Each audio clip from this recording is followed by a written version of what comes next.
Good morning, ladies and gentlemen. We have reached the culmination of the 2024 annual conference of CSI Kerala chapter. I'm Dr. Nimisha Nath, and it is my privilege to welcome you all to this final day. We've come together to exchange ideas and engage in open discussions about the real life case scenarios that you cardiologists encounter in your daily practice.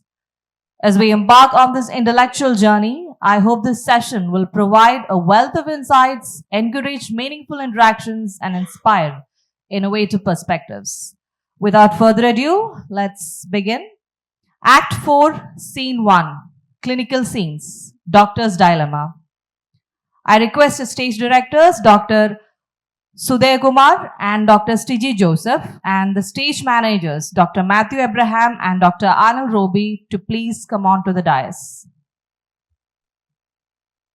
Just a note of recall on the meeting format. Each scene will feature 4 case scenario discussions, with each experts given 8 minutes to share their insights. This will be followed by a 10-minute focus topic discussion. A warning buzzer will sound 1 minute before the end of each presentation. Stage directors, please note the discussions of all topics will take place at the end of the scene following all 5 presentations. I repeat, all 5 presentations. I request the stage directors to start the proceedings by inviting the first speaker.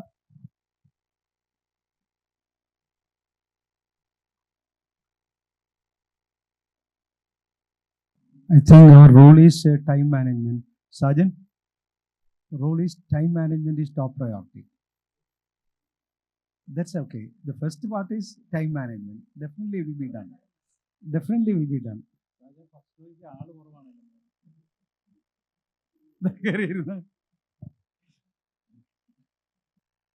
Hello. Okay. I think we'll just start the session. It's an interesting thing because concentrating on myocardial issues, certain things which are important, which we face every day. Decision making difficult. More important than the academic knowledge is making decisions. I think all these things are concentrating on that. I think I should appreciate the organizers, especially Sajan and his team, for choosing the topic. So first, let us call Dr. Praveen. Okay. The time is 8 minutes. To speakers, don't stimulate us to say that your time is over.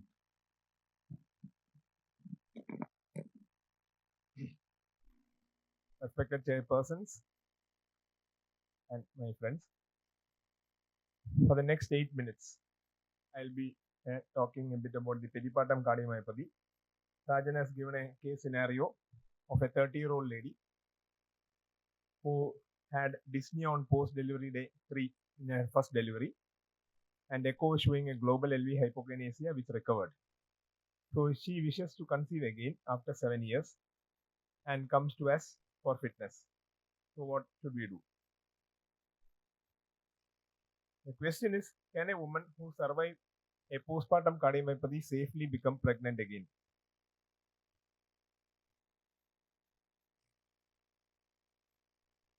Whether she can become pregnant. So peripartum cardiomyopathy is an idiopathic cardiomyopathy presenting with heart failure secondary to LV systolic dysfunction towards the end of pregnancy or in the 5 months following delivery, where no other cause of heart failure is found. So, what is the risk of developing a subsequent pregnancy cardiomyopathy? It depends on the residual LV dysfunction, and it depends on conventional risk for PPCM like an older age, multiparity, smoking, hypertension, and obesity. It can be pregnancy related like a twin pregnancy, preeclampsia or eclampsia, racial factors, and genetic factors.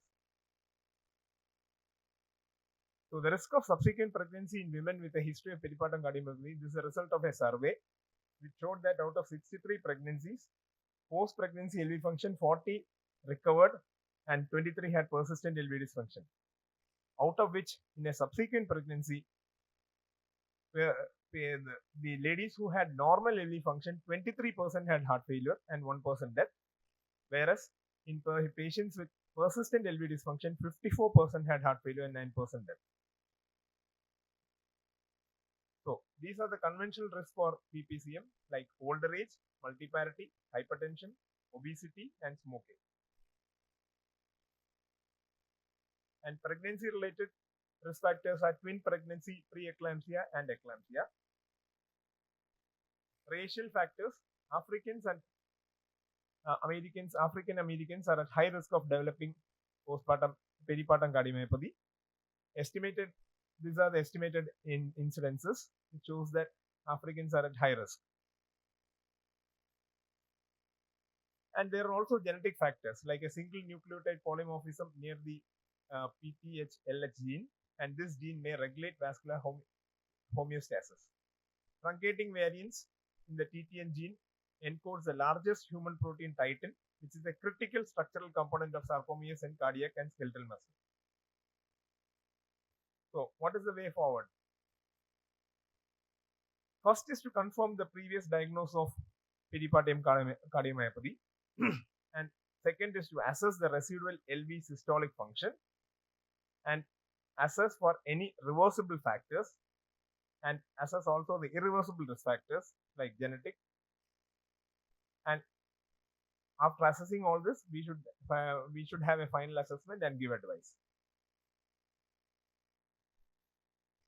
So this is the clinical assessment. Echo and BNP should be performed at regular intervals with any concerning symptoms prior to conception, end of first trimester, end of second trimester, 1 month prior to delivery, after delivery prior to discharge, and 1 month after delivery.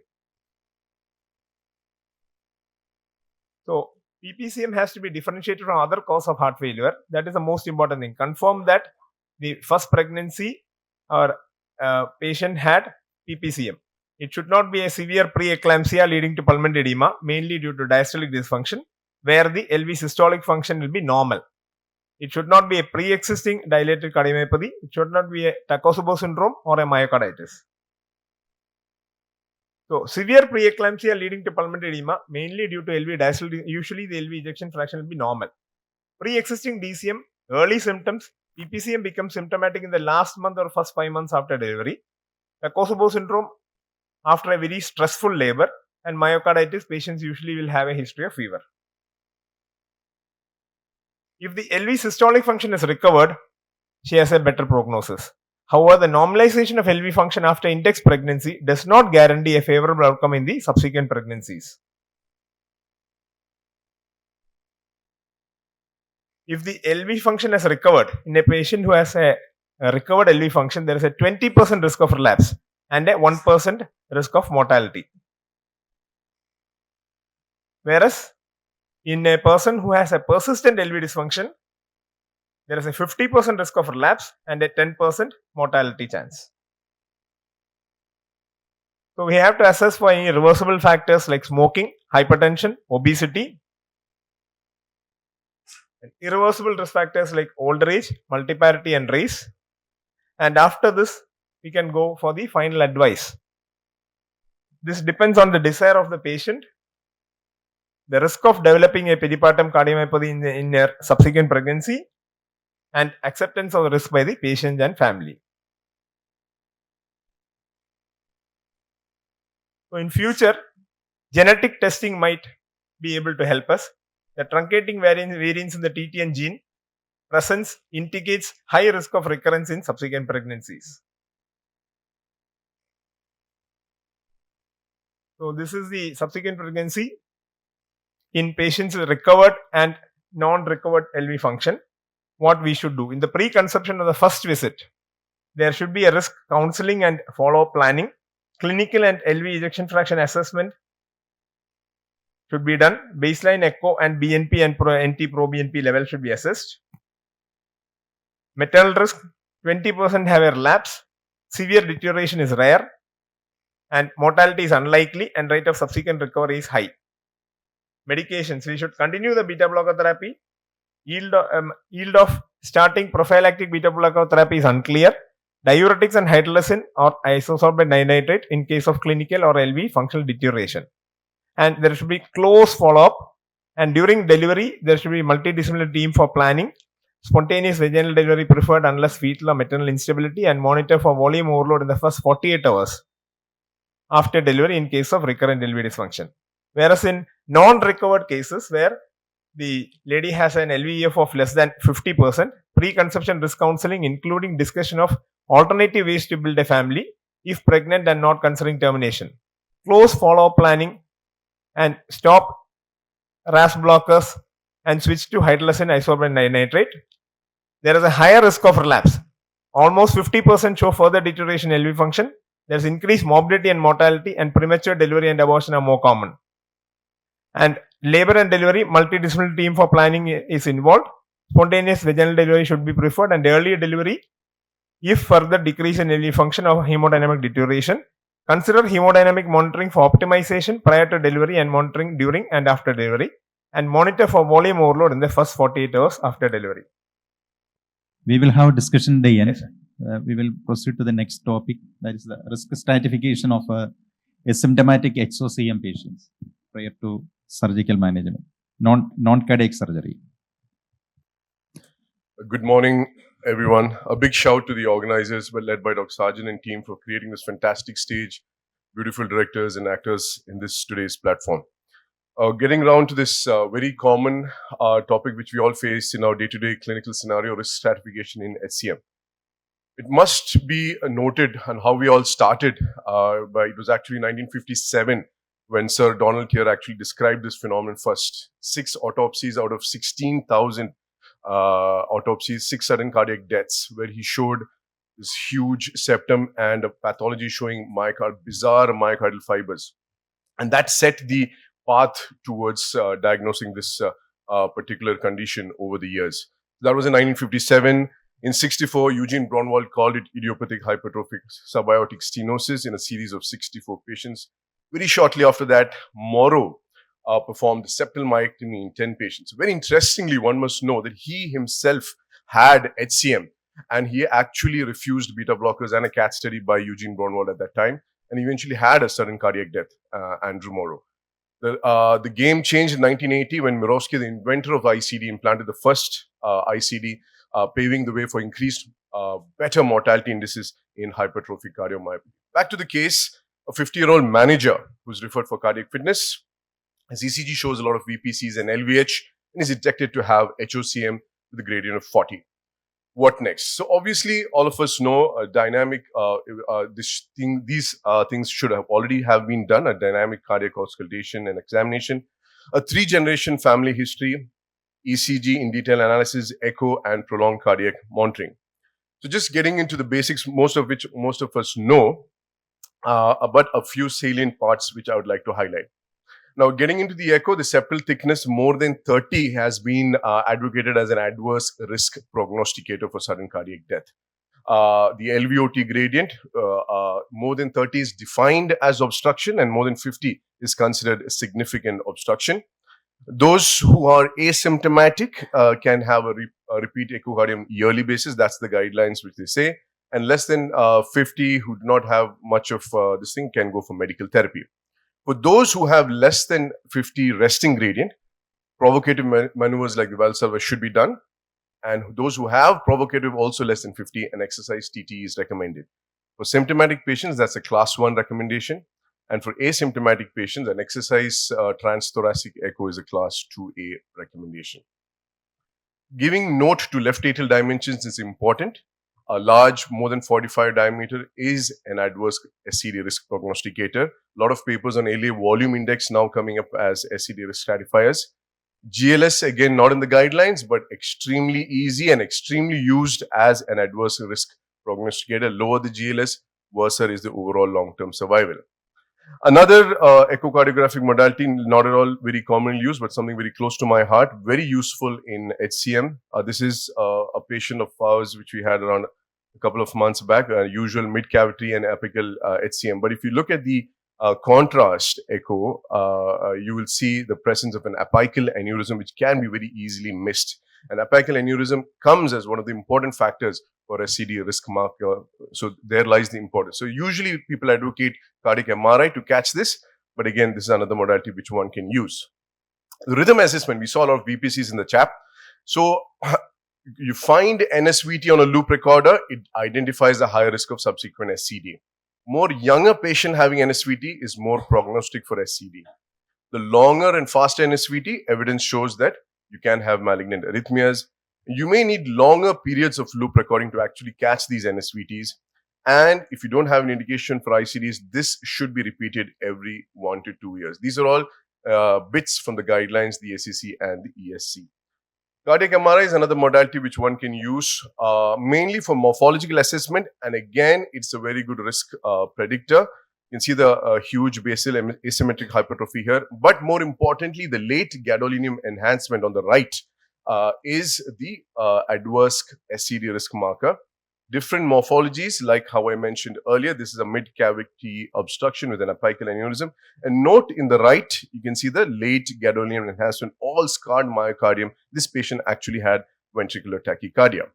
Additional RV hypertrophy can be easily caught on cardiac MRI. And this unique phenotypical expression of HCM, myocardial crypts, which is unique to HCM, can be very beautifully portrayed on a cardiac MRI. Screening family members in asymptomatic family members is at the point of diagnosis of the index patient, you should do it, and every 3 to 5 years thereafter is the recommendation. Going down to risk stratification per se, it's gone through a lot of eras of this thing, but the principles remain the same. If you have these particular risk markers, you have a bad risk prognosis. So a family history of a sudden death due to documented HCM, an LVH which is more than 30, unexplained syncope, an LV ejection fraction less than 50%, apical aneurysm like I showed earlier, extensive enhancement of late gadolinium enhancement on CMR, and NSVT on ambulatory monitoring. So the ESC in 2014 put a calculator which is very widely used and used in the guidelines. You put in these factors and you get a 5-year SCD risk calculation and a recommendation thereafter. Again, as I mentioned, the principles are largely the same. The ESC and ACC have let out competing guidelines for the same, but the principles are generally okay. A class 1 indication is for secondary prevention. If a patient of HCM has had an event of cardiac arrest due to VT wave, you need to get an ICD, no brains in that. If your score, according to that risk score, comes more than 6%, you have a 2A indication. Intermediate scores have a 2B indication. That was the ESC guidelines. The ACC guidelines, again similar. If you have a prior VT-VF for cardiac arrest, it's a class 1 guideline. Here, any of these factors, family history, massive LVH, syncope, aneurysm, or EF less than 50%, a 2A recommendation. If you have an NSVT or late gadolinium enhancement, they have considered putting an ICD as a 2B indication. Right. So in terms of medical management, if the patient is usually symptomatic, we know that we need to put them on rate control drugs, like especially beta blockers. Persistent symptoms, again, all greens are all class 1 indications. You put in mavacamten, disopyramide, or you may need to refer for septal reduction therapy, which is either septal ablation or myectomy. I'm not getting into that. For our patient anesthetic concerns, so going for surgery with HCM, you may need to maintain a slow heart rate. Tell your anesthetist to prevent hypovolemia, maintain or increase the vascular resistance. Propofol may not be a great idea because it causes hypotension. So back to our chap, and that's how we wrap up. The bank manager who needs to go for a cardiac fitness for hernia surgery, relatively asymptomatic, a lot of VPCs and grade into 40. So to wrap up, again, a detailed analysis of his symptoms. He actually is he symptomatic or is he asymptomatic? Go for a loop recording to see if he's having NSVTs, which causes a prognostic risk factor. A detailed echo looking at his septal diameters, his LA dimensions, apical aneurysms, etc. Go for provocative maneuvers or maybe an exercise TTE to see if his gradients are more than 40. You will be needing a beta blocker for his VPCs and if he's having NSVT and anesthetic concerns, which I mentioned. After all this is done, if you send him for surgery, a family screening is advisable and, of course, risk stratify him according to the guidelines. Thank you very much. Thank you. The next topic is hemochromatosis evaluation by Dr. Anup Gopinath. I would like to thank Dr. Sargent for this opportunity. Now, we always evaluate a lot of patients with heart failure. The maximum we do is we find whether it's a coronary or non-coronary case. And once it's diagnosed as a non-coronary case, we leave them on anti-failure therapy, optimize it, and they come recurrently back again, still thinking that the failure has improved. So there are many causes which is left undiagnosed. Not very common, but still this is one of the cases where we can miss heart failure, predominantly caused by hemochromatosis. Hemochromatosis is an abnormal deposition of iron in the parenchymal organs, causing organ toxicity and dysfunction. Now, if we recognized this iron overload cardiomyopathy early, it is one of the preventable causes of heart failure. So before total heart failure sets in, we have to identify. Now, iron overload syndromes can be divided into two. One is primary hemochromatosis, primary, and the other is acquired. The primary is basically caused due to hereditary causes. Hemochromatosis is basically an HFE gene related problem. So, HFE gene type of hemochromatosis and non-HFE type hemochromatosis, where mutations occur in the transporters which allow the transport of iron into the cell and probably out of the cell. So, any defect anywhere can cause hemochromatosis. Now, iron overload syndromes can be the immediate differential diagnosis. So, in hereditary spherocytosis, sickle cell anemia, thalassemia, because of blood transfusion, there can be excess amount of iron load. In conditions like hepatitis C, alcoholic cirrhosis, non-alcoholic steatohepatitis, etc., you will get an elevated iron level. So this can mistake the diagnosis in such cases. Now, in secondary hemochromatosis, the reason for iron overload is recurrent blood transfusion, shortened RBC breakdown, shortened EC RBC breakdown, and shortened RBC lifespan due to the structural abnormality. The difference is that in primary hemochromatosis, the deposit directly occurs into the parenchyma of cells, whereas in secondary hemochromatosis, it's always in the reticuloendothelial system. So the damage is always more in primary hemochromatosis when compared to secondary hemochromatosis. So iron overload cardiomyopathy is defined as a systolic and diastolic cardiac dysfunction caused by increased deposition of iron, and it is an emerging cause of congestive heart failure. Usual clinical features is that usually the patients are asymptomatic till adulthood. They present with severe fatigue, arthralgia, lethargy. Women present later because of menstruation. Skin, there will be severe hyperpigmentation. There will be pain in the second and third carpophalangeal joints because of pseudo-gout-like presentation. Cirrhosis liver with portal hypertension is one of the commonest finding. Ascites, and 30% develop hepatocellular carcinoma. Now, when there is deposition in the pancreas, it leads to diabetes. Diabetes with skin hyperpigmentation is called as bronze diabetes. There is pituitary hypogonadism, hypothyroidism, and adrenal insufficiency rarely seen. Some patients have presented with Parkinsonian-like features, chorea and tremors because of the deposition in the basal ganglia and subthalamic nuclei. Patients are usually asymptomatic early in disease. Once heart failure develops, there is rapid deterioration if left untreated. So patients can present with restrictive cardiomyopathy like picture, or in the end can present with a dilated cardiomyopathy with a low ejection fraction.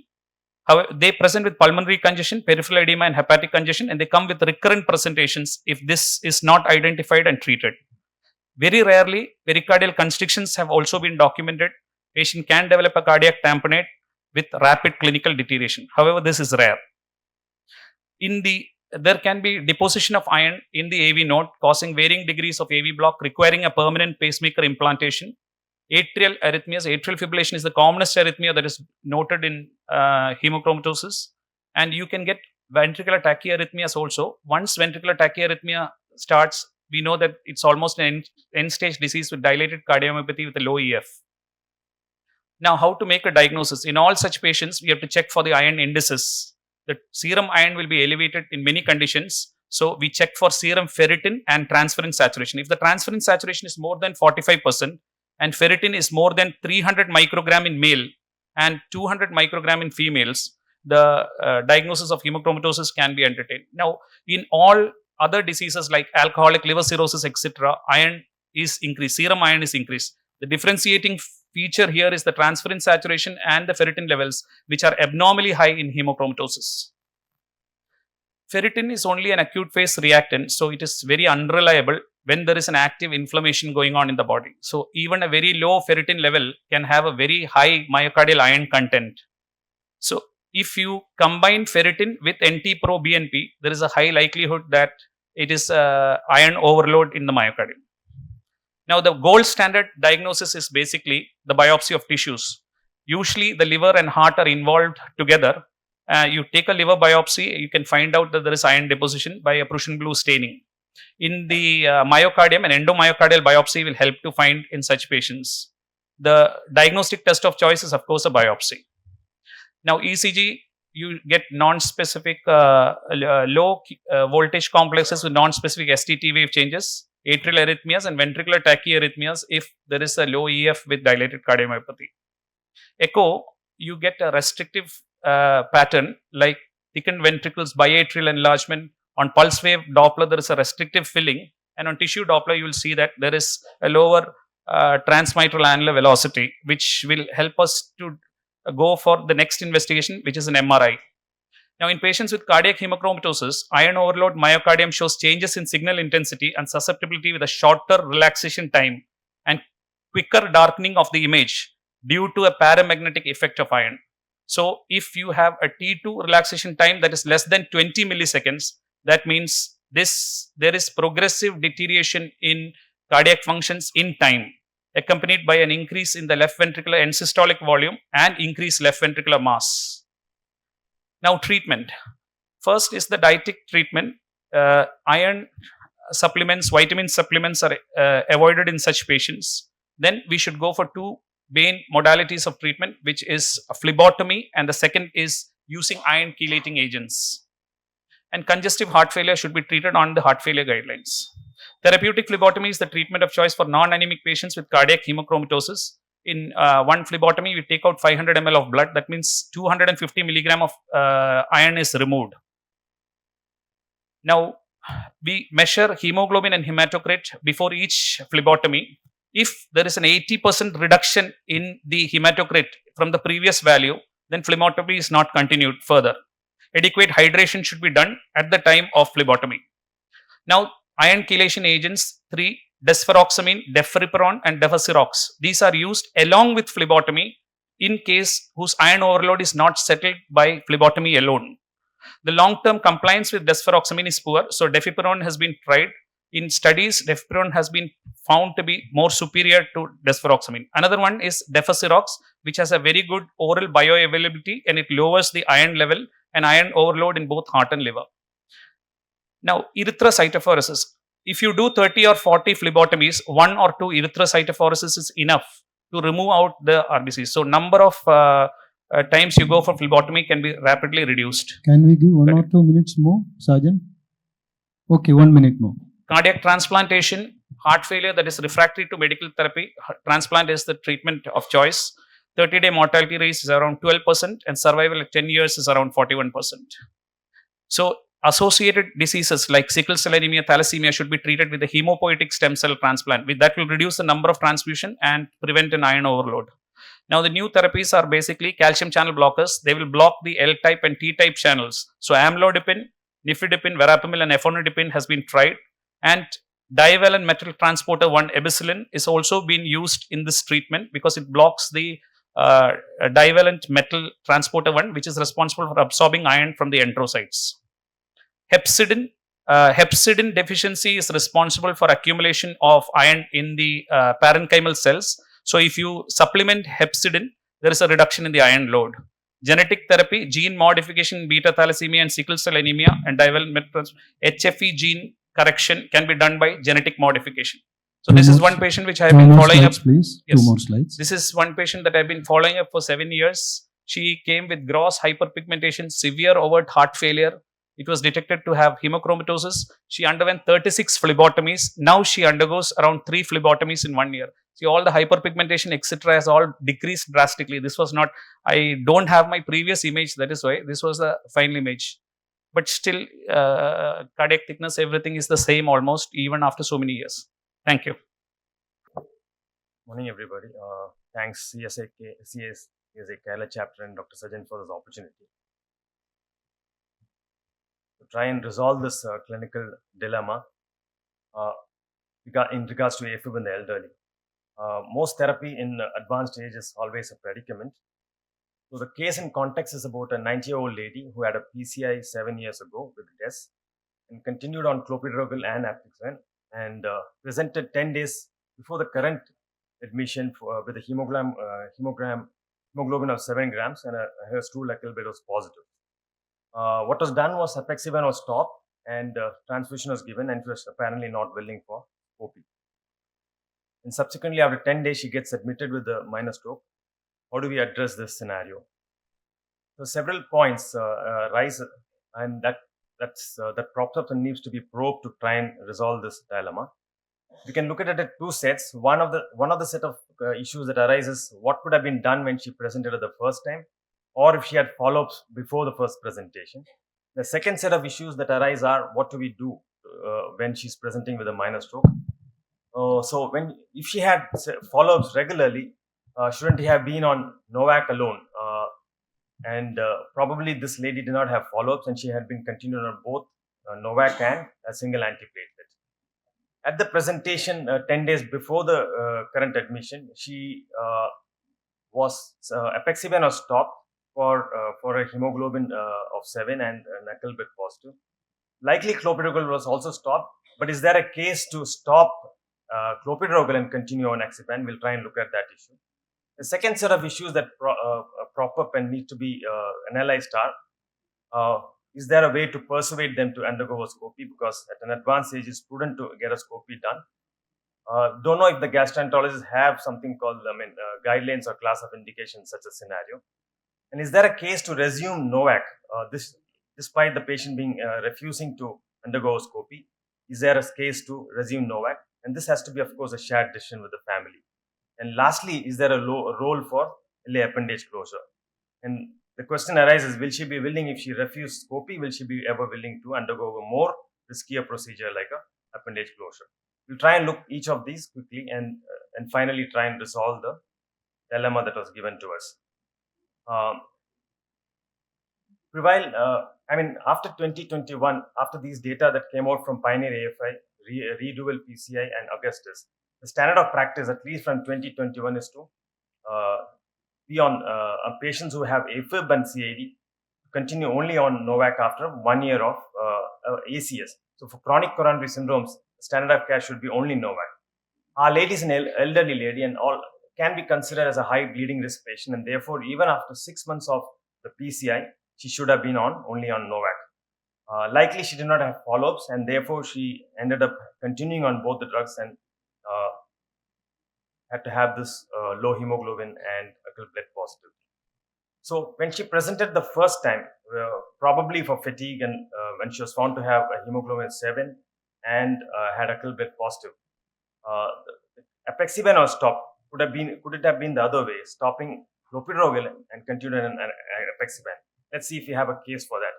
For that, I've leaned on to the 2021 European Practical Guide, which says that if you have a minor bleeding, any bleed in a patient on Novak is an opportunity to review and to evaluate modifiable bleeding risk factors, primarily concomitant antiplatelet therapy. So this lady was on concomitant antiplatelet therapy.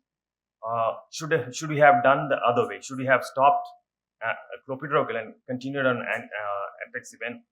It's sure it is prudent to evaluate with the look for the source of Achilbert, but in the situation that she declined it, can it be technically called a minor bleed and continued her on apexaban is an issue. So there seems to be a case for that too. So now let's look at the scenario when she has presented with the minor stroke. When she has declined to continue to undergo a scopy, is there a role for continuing apexaban despite she not having a scopy? So several factors need to be looked into when somebody comes with a minor bleed. And these are the factors that will be looked into. And in our case, the lady is an old, advanced age. We're not sure whether stopping apexaban, she continued to her hemoglobins to drop. So these are the things that need to be looked into, collaborate with the gastroenterologist. And most often, for minor bleeds or nuisance bleeding, it's okay to restart anticoagulation, primarily Novaks. And only in remote scenarios when there's life-threatening bleed, we may probably have to consider a role for LA appendage closure. I put this slide up. Oftentimes in advanced age, it's just the chronological age is 90. We don't know how biological she was. Frailty comes into a factor. They could be vulnerable to falls. All of these scenarios, even if they are candidates for Novak, we sometimes refrain from using Novak. And therefore, our patient, although was 90 chronologically, it's not clear what she was biologically. And sometimes we have to accept that there are limitations to what we can offer to our patients. Before we go to the last issue of appendage closure, this again we collaborate with the neurologist. When do we restart? The patient presented to the minor stroke. If there is no hemorrhagic transformation, in 3 days' time we can proceed to resume NOVAC. So the last of issue is what is the role of LA appendage closure. Our patients and the family were not willing for a scopy, not sure if they'll be willing for a riskier procedure like an appendage closure.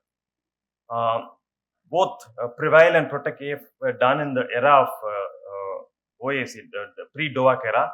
The only small data that we have, which is compared LA appendage closure with DOAC is PRAC 17, 400 odd patients, 200 patients in both arms, and it showed that DOAC is non-inferior to LA appendage closure is non-inferior to DOAC, both at the 2-year follow-up and at 4-year follow-up.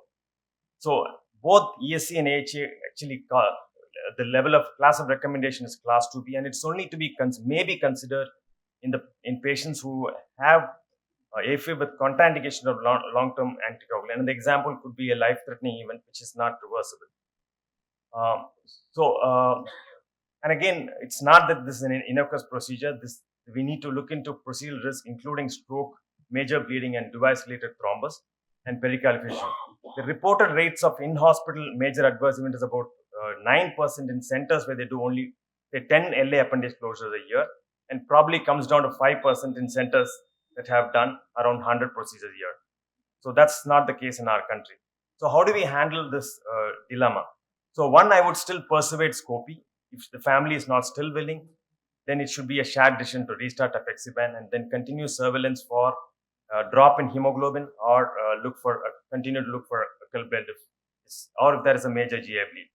If the patient is willing now to undergo scopy, and if there is a minor GI lesion, and it's better to restart NOVAC, and if it turns out that she has a GI lesion prohibiting anticoagulation, and if that's reversible or addressable, address that and consider NOVAC. And only in remote scenarios, if her survival rate is going to be more than 1 year, if it's not trial, probably consider LA appendage closure. Thank you.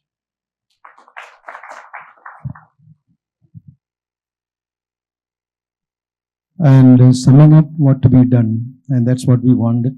We may face some questions also or suggestions later. Dr. Harishan is going to present on a topic on a very common issue and difficult for us also. That is the cancer therapy and heart failure, what to do. Good morning, respected chair, friends, teachers. Thanks to directors, sorry. Manager, sorry.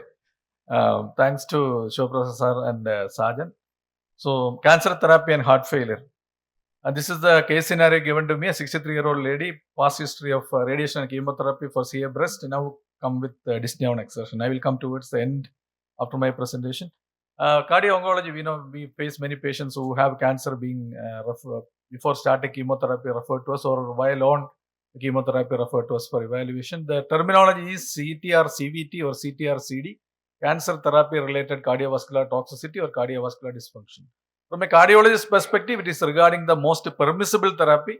From the oncology perspective, it is regarding the most effective therapy. These are the drugs which have the maximum cardiac toxicity. Anthracyclines and the HER2-related targeted therapies are the most common ones, which I will be discussing in detail due to the lack of time. So there are two types of cardiac toxicity: irreversible, that is type 1, when there is myocardial necrosis. The reversible one is there is no myocardial necrosis, but there is impairment of cardiac function due to paracrine factors. So how will you define cardiac dysfunction? Symptomatic, we know, severe, very severe, depending upon the heart failure severity.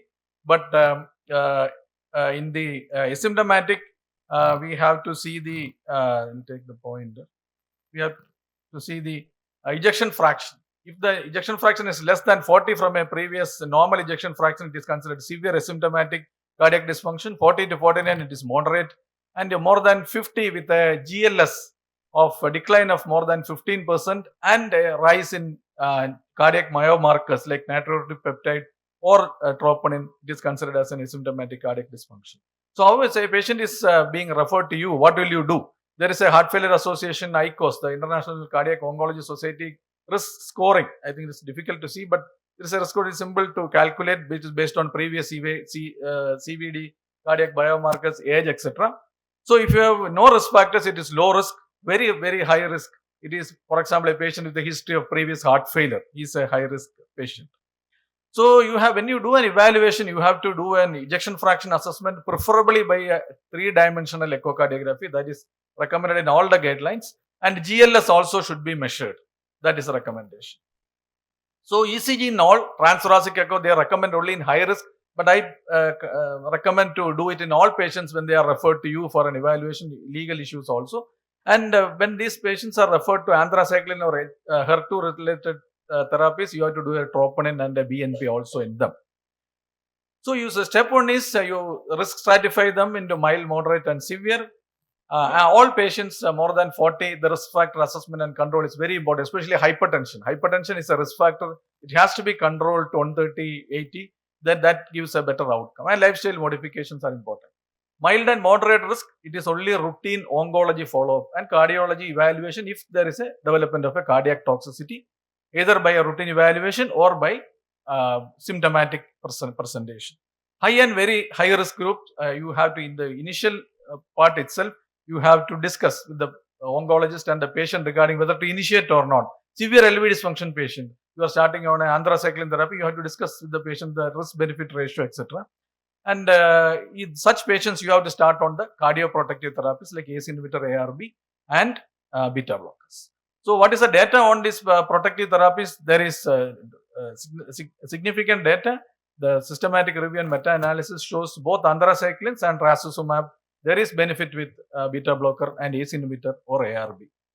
Another meta-analysis on trastuzumab, it shows that it improves outcomes. I looked for sacubitril valsartan. I expected many studies, but there are no major studies on prevention. This is one study on treatment of cardiovascular dysfunction. Similar, there are no large studies on prevention with SGLT2 inhibitors, but there are studies on treatment. Coming to individual therapies, anthracyclines. We know that they are the most common used ones for lymphomas and leukemias and CA breast. Here you can see that most of the toxicity occur within first year, 98% of them. So, if you closely follow up these patients in the first year, then you will detect almost all the cases. You will not miss anyone. Age more than 65, pre-existing CVD and hypertension are important risk factors. So, what are the three trajectories? These are the three trajectories. No cardiac toxicity on routine follow-up, periodic surveillance only is required. Subclinical cardiac toxicity, while you evaluate, you start on these protective drugs, ACE inhibitor, ARB or beta blockers, and continuous and periodic surveillance. Symptomatic heart failure, you have to start on guideline directed therapy and continue the or discontinue or withhold the therapy for some time. I will discuss it subsequently. So, this is the recommendation for the anthracycline based therapy. You can see that in the high risk patients, you have to see that natriuretic peptide and troponin measurements are more important than echocardiography in the ESC guidelines. Especially when you have a dose more than 250 milligram, you have to be very closely monitoring this patient. So, what will you do when a patient develops an anthracycline induced cardiac toxicity? There are two options. You can convert it into liposomal anthracycline, which is one option, or you can try dexrazoxane, which is a protective agent for when you give anthracyclines. So this is the recommended pathway. You can see when there is a symptomatic cardiac dysfunction, you have to discontinue the therapy, start on heart failure drugs. If it's a moderate intensity, you have to interrupt the therapy and start on heart failure drugs. Mild, you have to discuss with the patient, oncologist and all, and you have to start the therapy and then see whether you have to restart it. Severe asymptomatic ones, you have to interrupt and then restart accordingly. Mild asymptomatic cardiac dysfunction, you have to continue the therapy. Probably you will start on ACE inhibitor or beta blocker. You can see that up to 82% of the cases, if you start the therapy very early, within 2 months, there is significant recovery. So that is very, very important. Very closely, you have to follow up these patients. Coming to trastuzumab, the HER2 targeted therapies, 2 to 5% of the patients develop cardiac toxicity, 1 to 4% develop heart failure. Combination with anthracyclines, it will go to 28%. You have to be very, very careful in those combination therapy. Now the combination of pertuzumab plus trastuzumab is now the current modality they follow. That increases the toxicity. So you can see that here the follow-up every 3 months. You have to, in high-risk patients, you have to follow up with the echo and biomarkers very frequently. 3 months, 6 months, you have to very closely follow up these patients. So what will you do when you when you see a patient with a cardiac dysfunction? Hold therapy for 4 weeks, start on ACE inhibitor or beta blocker. If the LVEF normalizes to more than 40 or preferably more than 50 and the patient is asymptomatic, you can restart. 90% of the time you will be able to continue the therapy. There is a safe heart study which showed that even if the ejection fraction is 40 to 49, you can continue the therapy. That is what is called a permissive cardiotoxicity. It has been shown that these patients tolerated therapy and improved the outcomes. The EF is persistently low, symptomatic, and repeated discontinuations are there, then you have to probably consider stopping the therapy. Immune checkpoint inhibitors, the problem is myocarditis, where they are presented with conduction disturbances, bradycardia and tachyarrhythmias. Interruption and methylprednisolone is the modality. Fluoropyrimidines, angina pectoris, ischemia-related ECG abnormalities, and myocardial infarction of the normal coronaries are the toxicity. Vascular endothelial growth factors, hypertension is a class effect. BCR-ABL, dasatinib, pulmonary hypertension is one of the toxicity. Radiotherapy, we know that it can lead to cardiac dysfunction, especially when it is combined with anthracyclines, especially when the dosage is more than 25 gray. So what is the features of radiotherapy related cardiac toxicity? Typically develops 5 to 10 years after the initial treatment. Most commonly affects the proximal LAD and right coronary. Typically manifests as severe diffuse long lesions, and screening should be done beginning 5 years after the radiotherapy. And treatment wise, CABG has problems because there can be wound healing problems, and lima and rima can be affected by the radiation.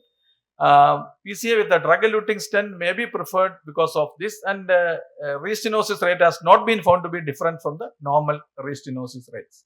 Long-term follow-up depending upon the risk profile. 3 months at high-risk patients, 1 year in almost all the patients post-chemotherapy. It is good to do a follow-up. Moderate and high-risk patients, transthoracic echo every 5 years is recommended.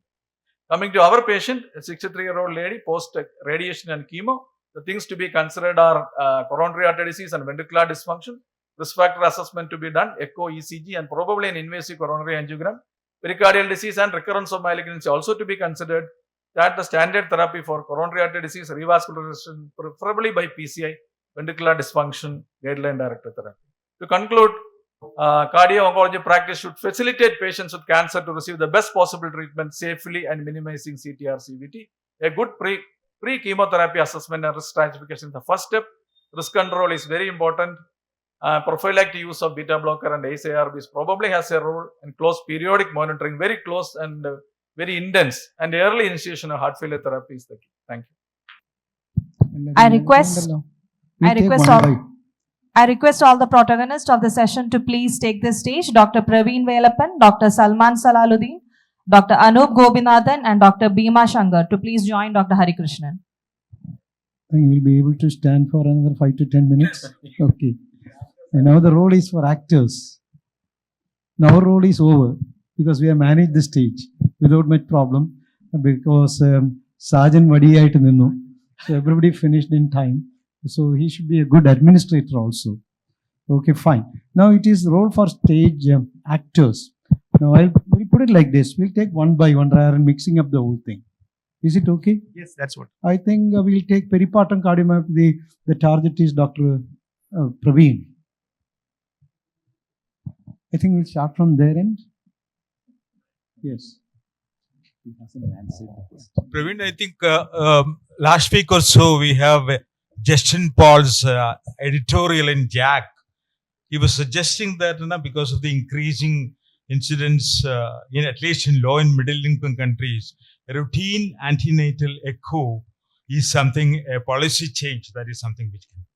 The second part is we have also now a risk, even though it is not very much validated, a risk scoring which includes BNP biomarker, LV function, and the pericardial effusion. That has been found to be helpful in predicting the recurrence. Yes, sir. Praveen, is there a role for stopping lactation and bromocriptine? Yeah. Bromocriptine can be given. Praveen, you haven't answered the question which is asked here. What will be advised for this patient? Will you advise for a continuation of planning for a second pregnancy, or do you recommend some prophylactic drugs in the meanwhile? Or If the first pregnancy, the LV function has fully recovered, then there is less chance of getting a peripartum cardiomyopathy in second pregnancy. So we can advise the patient to go ahead. There is only 1% mortality and a 20% chance of recurrence. Whereas if the patient has a persistent LV dysfunction following the first pregnancy, it is definitely better to advise against pregnancy. And Rajiv sir, the recommendation for bromocriptine is only after delivery, no? Yeah. And that too only for a short period only. Praveen, is there a role for a dobutamine stress echo? Stress echo, there are some studies that show that there is a role. But recently, some mega trials have come which show that there is not much of a role of stress echo in such patients. Regarding the lactation, all those things all depends on what is the cardiac status. Am I right? If the cardiac status is okay, you can just continue medication, avoiding certain drugs which interfere or which need not be given. Only if you cannot use the drugs or all those things, you induce suppression of lactation. Then the other thing was bromocriptine in the management of pericardial cardiomyopathy. That is the area where it is more important nowadays, because there is a faster recovery with bromocriptine. There is a strong indication for bromocriptine. I think there are two modalities, 2 dose regimes which showed that there is a significant improvement, but long-term outcome is still debatable. Am I right? Yeah. Okay. Now, the question here I think was simple, because the patient's LV function has improved and it is 7 years. The longer the duration of asymptomatic status with good LV function is a good prognostic indicator. But still, you have to evaluate in detail apart from the routine echo which I am doing. Routine echo which I am doing is a quick assessment. In this case, I think we have to be a little more meticulous, just like I think among us, I'll take the seniors, Manjaran sir is doing the echo. Every meticulous evaluation, including the newer modalities like global strain, at least has to be done. Make sure that the LV is perfectly okay. And a periodic evaluation of the echo, more frequent than a routine, is needed. That is, if she conceives, then we have to have frequent follow-up, at least every trimester you have to. The beginning of the trimester. Am I right? Yeah. Any more points? Yes. Shall we go to the next session? Okay, 33 seconds also. No. The directors have a role, because I have asked them to have that time. 30 seconds for Praveen. You have 30 seconds more. Okay, we'll go to the next thing. Okay. We are the directors. Among the risk stratification for HCM, LVOT obstruction, is it a risk? LVOT obstruction? Sorry? For risk stratification of HCM. Yes. LVOT obstruction. Very high. It's not coming in the classic guideline, this thing, but there are many societies, we only follow the ACC and ESC, but more this thing, it may be considered in certain thing, but it's not coming in the primary risk. Is it a mean gradient or peak gradient? That one. The peak gradient is what. Salman, excellent talk. This one Doppler signal, in fact, LV apical aneurysm is one of the markers. Yeah. So there is a mid-systolic void, yes, a drop in signal, which is perhaps a very simple thing to be done in there. Very simple, yes, exactly. I mean, it's your pictures were very impressive, the contrast signal, but this is a very important sign. Right. Here, actually, the apical aneurysm is easy to detect with the cardiac MRI also. That would be better. And second thing is, for anesthesia, I think it's hernia surgery. A regional block will be much better than any other mode of anesthesia. I thought a resting gradient of more than 50 is considered as a major risk factor for sudden cardiac death. Sudden cardiac death. There are many points given. Out of that, one of the points is that a resting gradient of more than 50 millimeters of mercury. Current guidelines. One risk factor is enough to recommend ICD. It's not like that now. It's the Okay, we can very diplomatically negate that. Yes. Yes, so like I mentioned, the absolute indication is the secondary prevention one. If a person has assume who has had an event of a VT or VF documented, he definitely gets an ICD. Rest all comes under 2A or 2B indications. So he has to have at least one or more, depending on his sudden risk factor scoring.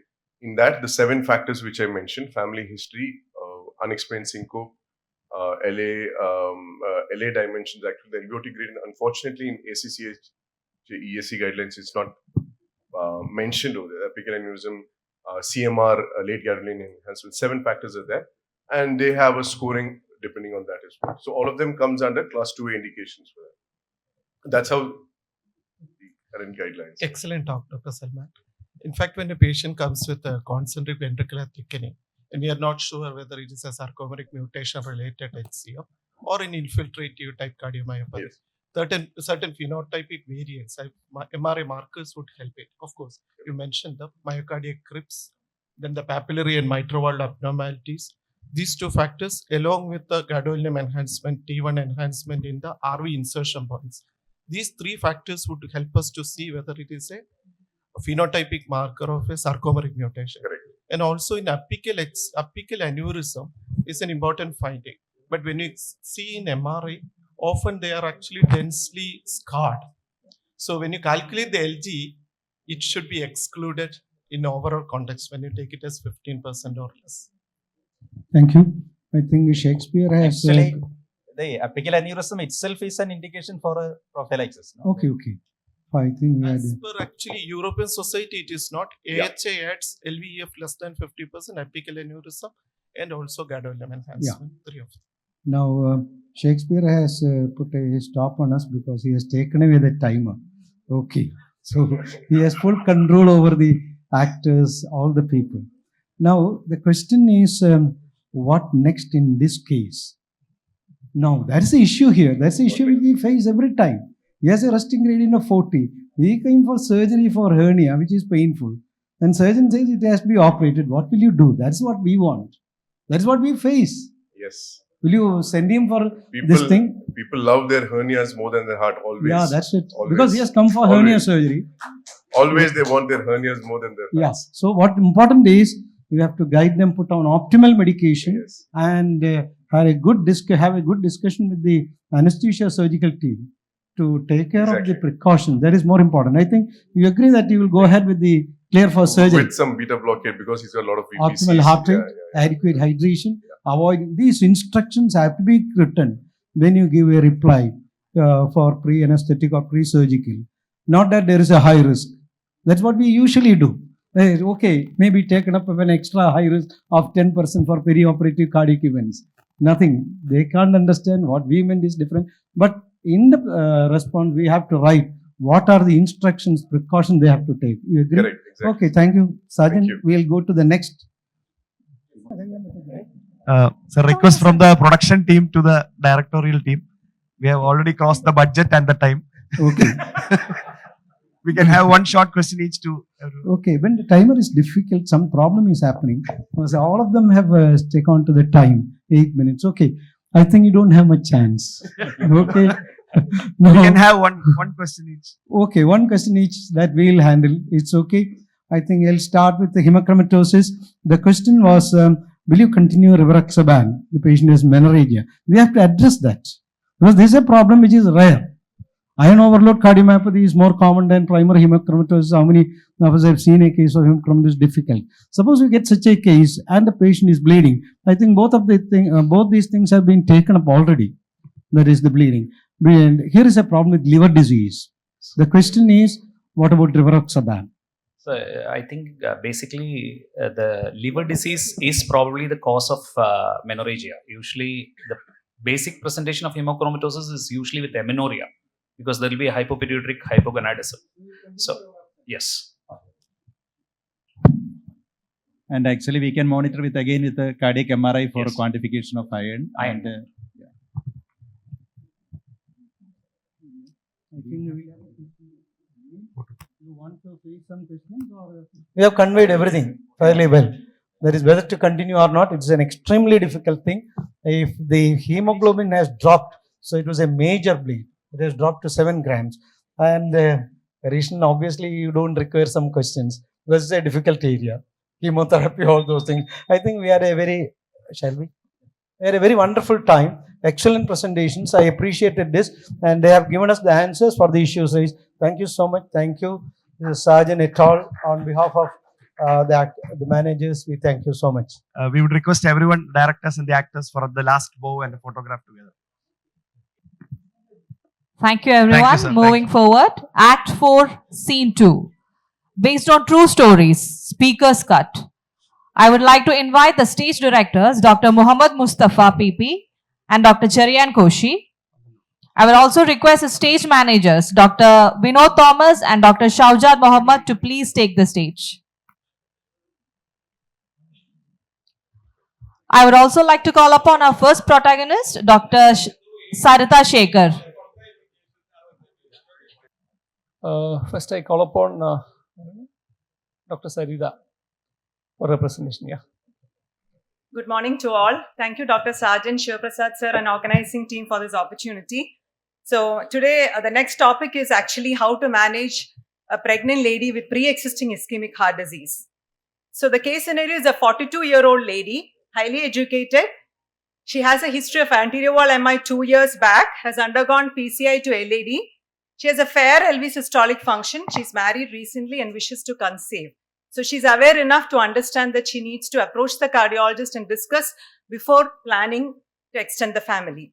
So she's on ticagrelor, aspirin, rosuvastatin, carvedilol, and ARNI. So we know that pregnancy is a cardiovascular stress test. There are so many hemodynamic changes which happen during pregnancy and labor. We are aware of that. Pre-existing ischemic heart disease is even more load when the patient goes through pregnancy. So why are we worried? We are not exactly aware of the prevalence of ischemic heart disease in pregnant women. The ROPAC study has reported less than 2% maternal cardiac conditions. Ischemic heart disease has less than 2% maternal cardiac conditions. The CARPREC-2 study has reported that there are 5 to 7% risk of adverse cardiac events in women with pre-existing ischemic heart disease. In some studies, even up to 32% cardiovascular risk. Obstetric and fetal complications are also more in women with pre-existing ischemic heart disease, to the tune of 58% of obstetric complications. Prematurity rates are high. So all these are problems. So what is she expecting out of us? So we as cardiologists should have an appropriate risk assessment, and we should be able to discuss the maternal and fetal risk with the family before they go ahead. So the 2018 ESC has put forward a modified WHO classification for risk stratification of maternal CV risk. And this patient falls under modified WHO class 2 to 3, where there is a moderate increase in maternal mortality and morbidity risk. There is mild LV impairment, 10 to 19% risk of a maternal cardiovascular event, and increased frequent follow-ups, at least twice in a month. So preconception counseling and prenatal care plays a very important role. Detailed medical history, physical examination, all relevant investigations including cardiac biomarkers, NT-proBNP, ECG, echocardiogram, and stress testing. Then I would take a break, see what these reports have shown us, and then decide on whether she requires any further imaging modality like a cardiac CT angiogram, a conventional angiogram, or a cardiac MRI. We should not forget the normal pregnancy care like a folic acid supplementation, which ideally should be started before planning pregnancy. All modifiable risk factors need to be addressed and managed, which includes glycemic control, blood pressure control, advice on physical activity, absolute stopping of tobacco use and alcohol use, and managing obesity. Next comes a thorough medication review. Here our patient has already given us a list of medications she is on. We know that there is a risk stratification of the drugs which can be taken in pregnancy. The drugs which come under category C or D may be considered in pregnancy if the potential benefit outweighs the risk. But the drugs labeled X have to be stopped. So here the patient is on aspirin, which can be continued. Aspirin in low dose is actually given by the obstetricians also in high-risk pregnancies. Ticagrelor ideally has to be stopped. There is very minimal data on the newer antiplatelets, and it does cross the placenta. The next is beta blockers. We know that labetalol and metoprolol are safe. She's on carvedilol. The risk is not very well known. We can safely switch to either labetalol or metoprolol. For our knowledge, atenolol is one beta blocker which is contraindicated. And statins are contraindicated. There is potential teratogenicity. So we need to give a very good advice on her diet during the pregnancy. And even if a lipid-lowering agent is required, bile acid sequestrants may be a safer choice. ARBs and ACE inhibitors are contraindicated, so RD has to be stopped. The next worry we have is an ACS recurrence during pregnancy. The risk of an ACS recurrence in a woman with pre-existing ischemic heart disease is to the tune of 9%. Pregnancy-associated myocardial infarction can be an atherosclerotic event or a non-atherosclerotic event. Non-atherosclerotic event, coronary artery dissection, spontaneous coronary artery dissection is the commonest. Here we have an elderly primate. So advanced stage, there is 20% increase in acute MI risk for every year increase in the maternal age.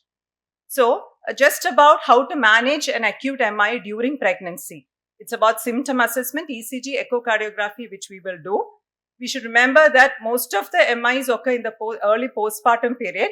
2/3 of the pregnancy-related MIs are anterior in location and 42% are STEMIs. So we can safely administer antiplatelet therapy, IV heparin, beta blockers, and nitrates with special care to avoid hypotension. Low-risk acute coronary syndromes can be managed medically.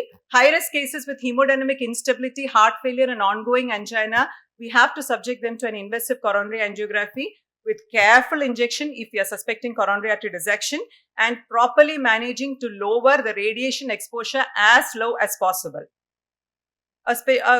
Just a mention about the spontaneous coronary artery dissection in pregnancy. It can involve multiple territories. Intravascular imaging is helpful. IV heparin should be discontinued as soon as we are sure that we are managing an artery dissection. CABG is typically indicated for left main dissections or unsuccessful PCI in hemodynamically unstable patients with ongoing symptoms. Now, coming to delivery management in a pregnant patient, we need to address iron deficiency anemia, volume depletion. Both can actually exacerbate underlying ischemia. Hypotension should be avoided. Hypertensive episodes need to be managed properly, and antiplatelets need to be discontinued a week before delivery, and we can switch to heparin. Vaginal delivery is encouraged whenever possible to avoid infections and excess bleeding. Lateral position prevents the compression of the major abdominal vessels, thus mitigating the risk of hypotension and hemodynamic disorders. We know that we should try to shorten the second stage of labor, and cesarean section is performed only for obstetric indications or if the patient is hemodynamically unstable. So there lies the importance of a cardio-obstetric team. The moment we have a patient with a pre-existing ischemic heart disease, or for that matter, any heart disease in pregnancy, there is a major role for a cardio-obstetric team, which actually should comprise of a cardiologist, an obstetrician, and a fetal medicine expert in the initial months. And at the time of delivery, maybe the anesthetist can come into the picture. So to conclude, hemodynamically stable patients with preserved left ventricular ejection fraction, pregnancy is possible and relatively safe. Poor hemodynamics, which actually includes which comes under the modified WHO class 4, discourage them from becoming pregnant. Women of reproductive age with known CAD should consult a cardiologist before planning pregnancy. I've already mentioned the importance of a cardio-obstetric team, and risk factors in pregnancy like preeclampsia, gestational diabetes are future cardiovascular risk factors for the women. Thank you. Very beautifully presented the clinical scenario. Thank you. And I call upon the next speaker, Dr. Rajesh Muralidharan, to present his case. Respected chairpersons, teachers, colleagues, and my dear friends. Thank you, Sergeant, for this opportunity. He has given this script, CAD and ICD, 68-year-old male, anterior wall MI. He has had a cardiac arrest, resuscitated mechanically ventilated, PCI to LAD done. Now functional class 2 after 1 year with an ejection fraction of 32%, anterior wall is echogenic, partial loss of wall thickness, Holter shows no VT. Understandably, the clinical question he is asking is, when should I advise an ICD in coronary artery disease? Since this conference is inspired from the movies, I choose the film 50 Shades of Grey to make a resemblance. This film portrays the passionate romance of young, dynamic Christian Grey with his intern trainee anesthesia still, and with few areas of gray, shades of gray in their relationship. So let us deep dive into this script a bit more. 68-year-old male with anterior MI, cardiac arrest. So I presume that it's a primary cardiac arrest. I mean, in the first 48 hours or less than 48 hours. Is resuscitated, mechanically ventilated, PCA to LAD done. So I presume that the coronaries are open and flowing and there is nothing left for Sergeant to lace. Now functional class 2 after 1 year, and his ejection fraction is 32% and he's on other medical treatment. So the things are pretty straightforward here. He goes for primary prevention. He hasn't had an event, there is no documented VT, and he's 1 year. So the guidelines say, what does the guidelines say? Let us see. Primary prevention in patients with less than ejection fraction of less than 40% is more than 40 days or is more than 40 days and more than 90 days beyond revascularization, and he is in NYHA functional class 2, ejection fraction is less than 35%, he should receive an ICD. If his ejection fraction were, if he were in functional class 1, his ejection fraction should be less than 30% if he were to receive an ICD, and if it is less than 40%, he should either have an NSVT or have an inducible VT on EP study to qualify for an ICD. There is no real evidence in patients for primary prevention we have an ejection fraction more than 40%. And in patients who are in NYHA class 4, whose life expectancy is less than 1 year, there is ICD is actually contraindicated unless they are candidates for an advanced therapy like LVAD or cardiac transplant. So things are pretty straightforward here. This patient should go for a primary prevention. Let us tweak this script a bit and say this patient is present at 28 days. Now, he is again not within the first 48 hours because this is the time when you can have primary VT as well as VF, but a monomorphic VT in this case scenario may still be significant, although that's not an indication to put an ICD. But he is less than 40 days and less than 90 days after revascularization, and the guidelines now tell us that based on the dynamic trial, it tells us that he should be on guideline-directed medical therapy even if the patient wants an ICD. Alternatively, we can go for an EP study, and if there is an inducible VT, an ICD can be done. Or another option is to put a wearable cardioverter defibrillator, which is something I have never done, and then reassess him at 40 days after MI or more than 90 days, and then assess him for a primary prevention again. So if he is less than 28 days, in 28 days or less than 48 days, guideline-directed medical therapy should be the treatment. Now let us twist this script further and say at 1 year he presents with syncope, which is presumably of cardiac onset. His ejection fraction is less than 35%. He should receive an ICD. Let us tweak this a bit more further, and his ejection fraction has say improved to 42%. His ejection fraction has gone above the criteria of 35%. He should go for an EP study, which is a class 2A indication, and then go for an ICD. Suppose he presents with a monomorphic VT to the casualty, his ejection fraction is 32%. He comes to this for the secondary prevention group in this group, that is sustained monomorphic VT. That's not in the cardiac arrest setting. There is no ischemia left. If there is ischemia, it should be addressed first. If there is no ischemia, then he should go for a ICD. Now his ejection fraction, suppose it has improved, now it has improved to 48%. Again, he goes for the same pathway. So in other words, when the patient presents with a monomorphic VT or a cardiac arrest, then ejection fraction is no longer important to advise an ICD. There are few patients who are not adequately represented in the guidelines, like a patient who presents within 28 days with syncope, who should go for an ICD, or who has other indication for pacing like sinus pauses. Again, they should go for an ICD. So these are the classic indications for putting a patient for a coronary artery disease patient on an ICD. This is again another one where we have a confusion. Patients at 30 days presents with monomorphic VT, again less than 40 days, but regardless of his ejection fraction, he should go for an ICD, especially if he has areas of incomplete revascularization. Now, this is another criteria that has recently come up, 1.5 criteria for primary prevention of ICD. This has come out of countries where the resources are strained, like India. So what they tell us is that patients who already qualify for primary prevention criteria can be further risk stratified if they have one of these risk factors like syncope, NSVT, PVCs of more than 10 per hour, or an LV ejection fraction of less than 25%. And what studies have shown is that they have a higher rate of VT and VF compared to patients who would otherwise have only had primary prevention criteria only, but it is lesser than the secondary prevention criteria. So this would actually help us to allocate the resources better when the resources are strained. ICD does come with a cost. In France, the average cost to take care of a patient with ICD is 15,000 euros per year, 1/3 of which is related to an ICD, and 60% of which occurs at the time of implantation. The rest 30% occurs on follow-up. Despite 85% of the patients being eligible for an ICD in the Paradigm heart failure trial, only 15% received it, 54% in the US, and 1.7% in the Asia Pacific. And they also had the highest incidence of sudden cardiac death. And in India, the uptake was only 4.9% in the Paradigm trial. Yes, ICD is cost effective for primary prevention, and all the meta-analysis of the trials tell us that ICD adds 2.1 to 6.21 years of life at an average cost of $51,000 to $71,000 per year gained. Now, should we wait for this patient? Should we wait on this patient to advise an ICD, that is a primary prevention ICD, or should we wait till he develops a VT to advise an ICD? Or in other words, is primary prevention as good as secondary prevention? What studies have shown is that the absolute reduction in mortality as well as the number needed to treat is much better for the primary prevention trials compared to the secondary prevention trials, so that when you offer an ICD in the setting of a primary prevention, you are offering much more benefit compared to that of the secondary setting. Although our inertia prevent, most of us would definitely go for an ICD in this setting, but never in this setting. But the problem with the ICD trials is that you don't have any trials after 2005. In the past 20 years, much of the science has developed. So since 2005, you don't have any good trials on ICD. In fact, people have started asking, is it time to re-challenge the primary ICD guidelines?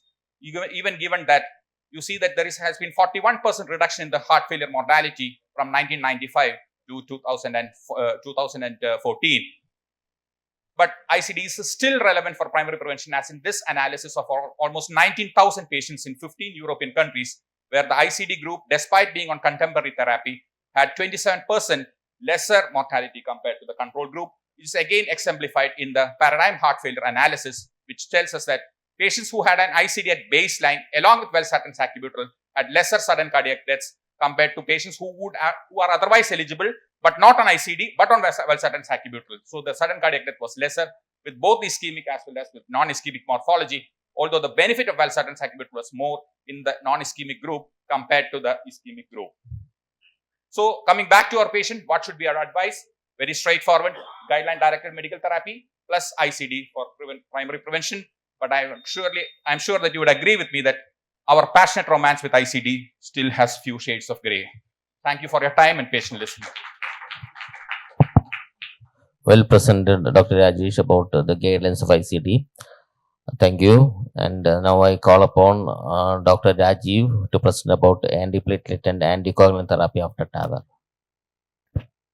So antiplatelet or anticoagulation after TAVR. So transcatheter valve interventions carry a risk for both thrombotic as well as bleeding events. The rationale for antithrombotic therapy after TAVR is the potential for thrombus formation on the valve in the anatomical and neosinuses due to flow sluggishness and thrombogenicity of the transcatheter heart valve metallic frame. Our uncertainty remains regarding optimal antithrombotic treatment. So there are various risk factors, thrombotic and bleeding risk factors. One procedural, including prosthetic interaction with the atherosclerotic aortic arch, balloon pre and post dilatation, valve in valve, rapid pacing, then patient factors like age, low cardiac output, AF, and other hypervalvular factors, and bleeding risk procedural factors like ventricular perforation, annular rupture, vascular problems, and patient factors like age and female sex, CKD, etc. And we can see that many of the factors are common for thrombus as well as bleeding.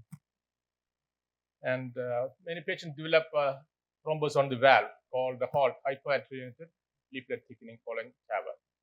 So subclinical leaflet thrombosis occurs in about 10 to 20% of patients in both surgical as well as transcatheter valve. Then this is diagnosed mostly by CT angiogram, and this is thickening called hypoattenuated leaflet thickening. It's a finding in the CT, and we have reduced motion of the leaflets called RLM, and if that reduced motion is more than 50%, you call hypoattenuation affecting motion.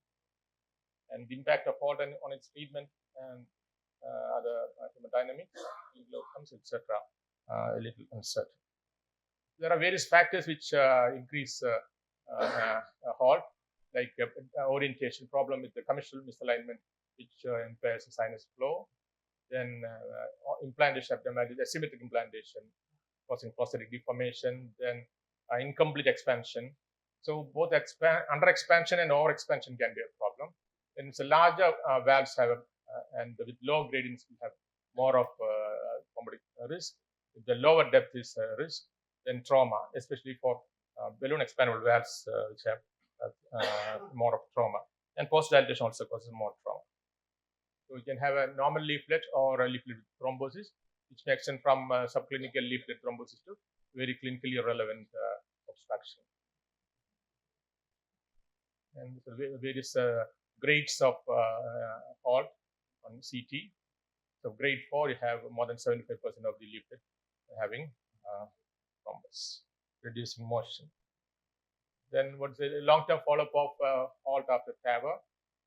This study, the incidence is more than 16%, even when the CT was done just 5 days after the procedure. And they found that treatment during median follow-up of 3 years, halt was not associated with mortality or stroke, but they observed an impairment in hemodynamic impairment and valve deterioration. But this is not same in other studies. Many other studies showed that those with halt had a more worsened mortality. And this is called the sinus, neosinus. So neosinus volume is a risk factor. So the balloon expandable valves have a larger neosinus compared to self-expanding valves. Then the incidence of symptomatic valve trauma is less than 2%.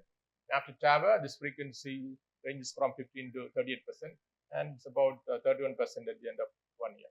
There are various studies which have addressed this: Galileo, Atlantis, TAVR.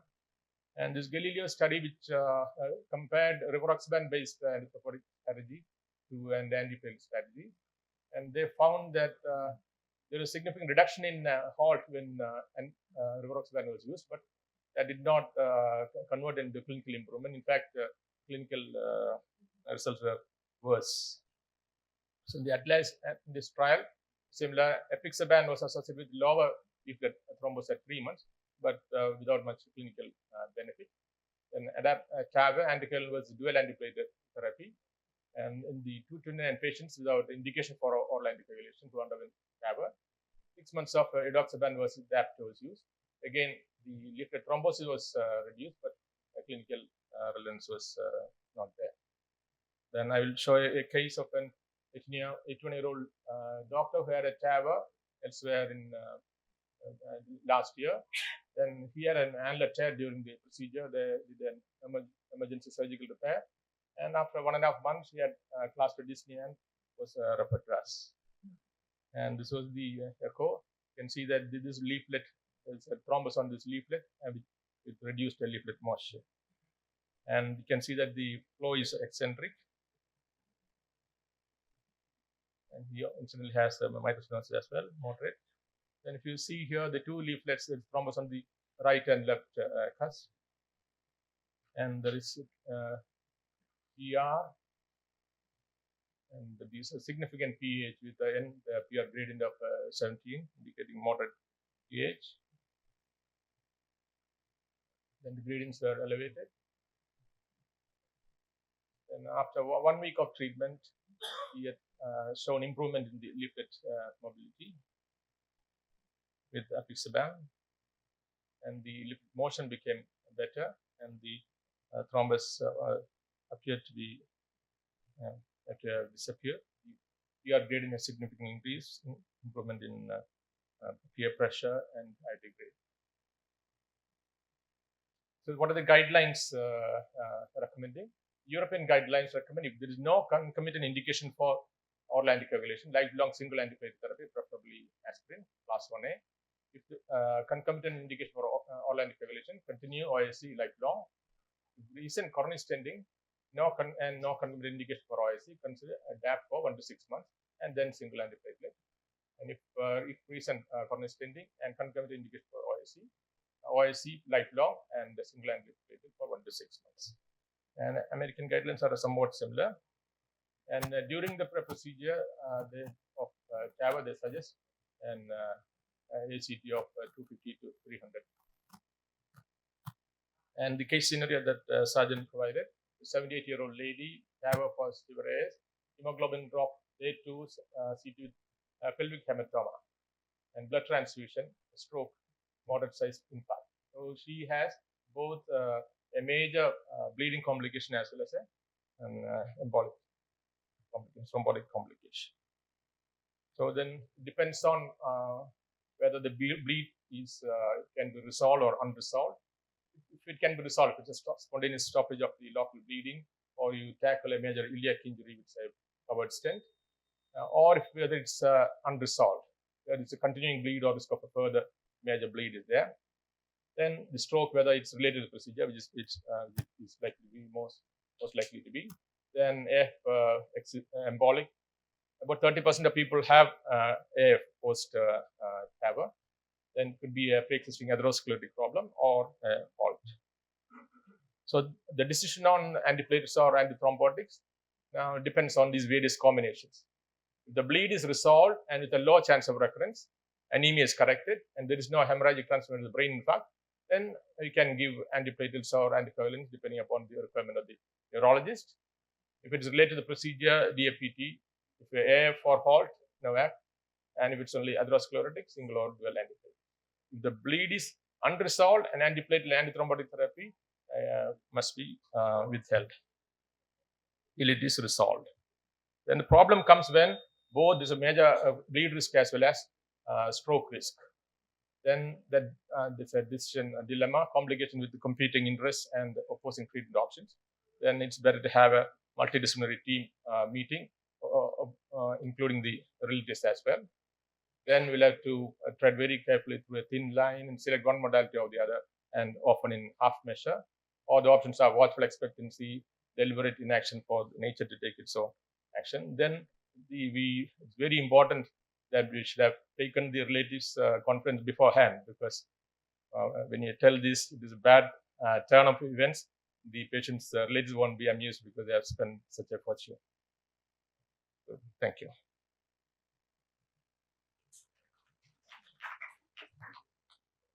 Thank you, Dr. Rajiv, for the excellent talk. Have a discussion later. The next topic is the economics of PCI. Is it time to go to New York? By Dr. Ronnie Matthew. I think the New York is in simple inverted commas. Yeah, good morning to you all. This has been one of my most toughest talks to prepare. And I have no idea why Shiva Prasad and Sajan gave me this talk when we have the doyens of entrepreneurship as my directors. So I don't own a cath lab, neither am I an administrator. So we're talking about this 50-year-old cardiologist who wants to put up a cath lab and is worried about these WhatsApp chats. So according to me, I think we're going to balance these two if you're an entrepreneur. Your cost and patient safety, because patient safety is in our mind. And what do we talk about patient safety when we reuse? We're talking about hardware fatigue, we're talking about infections, and we're talking about procedure time and the radiation that the operator has to undergo. Now let me look at this cost. This is from our hospital, which was done a couple of years back. You look at the number of things that you require for an angio, the number of things that you require for a PCI, and you look at the infrastructure cost. This is what our hospital said. If you use a good cath lab and if you do about 80 to 100 angios and 30 to 40 PCIs per month, which I believe is what an average lab would do, your approximate cost of an angio is 12,000 rupees. And angioplasty 1,40,000, and there is no profits in this. Now, what does the Indian data tell you? This is from Kashmir. They calculated this. And if you look at this, majority, 42% is the material cost. And that is where New York and Oxford comes inside. And they calculated, interestingly, their angio cost was 33,000 rupees with New York. And PCI was 87,000 rupees. It's an eye-opener. because this is the costing of CAG in India. Dr. Sarin from New Delhi in 1997 pegged it at 4,000. In Karnataka in 21, they pegged it at 13,000. And now in 23, it's pegged at 33,000 rupees for an angiogram. Of course, we don't charge that because I think we club majority of cost with the PCI. Now come to patient safety. Now, mechanical integrity of catheters depends on number of time you use it. But if you use 2 or 3 times, and I think there's data to say that though there are some scratches on magnification, some profiles are lost, clinical outcomes are no different. Now, these were things that we saw at ICCK many years back, and we had brilliant operators showing how they brilliantly removed these catheters from different parts of the body, from the lung, from the brain, from every way. I think we've got to understand mechanical integrity is something that we have to be very careful about. Regarding cleaning and sterilization with ETO, I think it's been proven well that there's no bacterial growth, especially no viral growth as far as HPSAG and HIV is concerned, but there was inadequate data on prions. And that's why Canada shifted, because they didn't know that. They said that probably CJ disease does get manifest. Now, ethylene oxide that we all use also has issues. And I think you know this, but the last point is what you must remember. You must aerate this sufficiently to allow the toxins to go out. And an average aeration time is 10 to 12 days post-ETO sterilization. The infection data, very few data, but the data that is there in the largest data of 414 patients show that there is no increase in fever after reuse. Safety, again, data says angiographic success is same, your fluoro time is same. Efficacy, again same. Reuse catheters, in fact, the failure rate was 7%, and with single use, the failure rate was 10%. So probably basically the same. However, you must understand, though it's an old data, there have been some cautions also. Now, this is one data from Canada that said that there are 2 centers, a center that is only using reuse and another center that used only New York catheters. And they found the reuse center had higher adverse events. If you look at 7.8% versus 3.8% in the center that used New York. So the NEJM took this up in a big way. But then when they analyzed this, they found that the reuse center had more of unstable angina patients than the single-use center. And remember, this is balloon time, not stent time, 1994. Now, what is the international scenario of reuse? I mean, contrary to what we all think, the reuse of single-use medical devices has been rationalized and legislated. We must understand that. And even the government of United States, the US government, GAO, has said that there's little evidence of harm from reuse, but oversight warranted. Even in 2008, they said that there's no additional health risk from reprocessed disposables. But the difference is that in US, you have third-party reprocessing, while in India, we have in-house reprocessing. Now, this is something that I think is very commendable from the CSI, because they got a group of people and they had a consensus document in 2017, which is, I think, what's most appropriate for all of us. So this was done by SGPGI, from KEM, and from Jayadeva. And I think the crux of the matter was they said that reprocessing and reuse of coronary angioplasty, balloon catheters, diagnostic RF EP catheters, pacemakers, and implantable devices are safe and cost effective. I think with this data on board, and the fact that the reuse is not very simple, this is what the Bombay Infection Committee or the forum had to say. Look at what they all do. You clean, and then subsequently you're going to disinfect, and then you're going to inspect, package it, sterilize it, transport it, store it, use it. This is what reuse means. And if you are going to do this, and this is what is oversight, I think my advice to this 50-year-old cardiologist is reuse is feasible, safe, and effective as long as three things, according to me, are maintained. One is this protocol for reprocessing and sterilization, oversight, and most importantly, as we also do, a consent from the patient is taken. And I think, go ahead, own your lab. But I think my entrepreneurs would tell us better. Thank you all. Thank you, Dr. Ronnie. It was a very interesting topic for me also personally. Anyway, we'll call you again once again after finishing the final talk by Dr. Ashish. Just an announcement, the way to the stage is actually on the right side of the podium so that we can avoid orthopedic emergencies. Thank you. And thank you, Sarjan, for this wonderful opportunity. This is a scenario that has been given to me.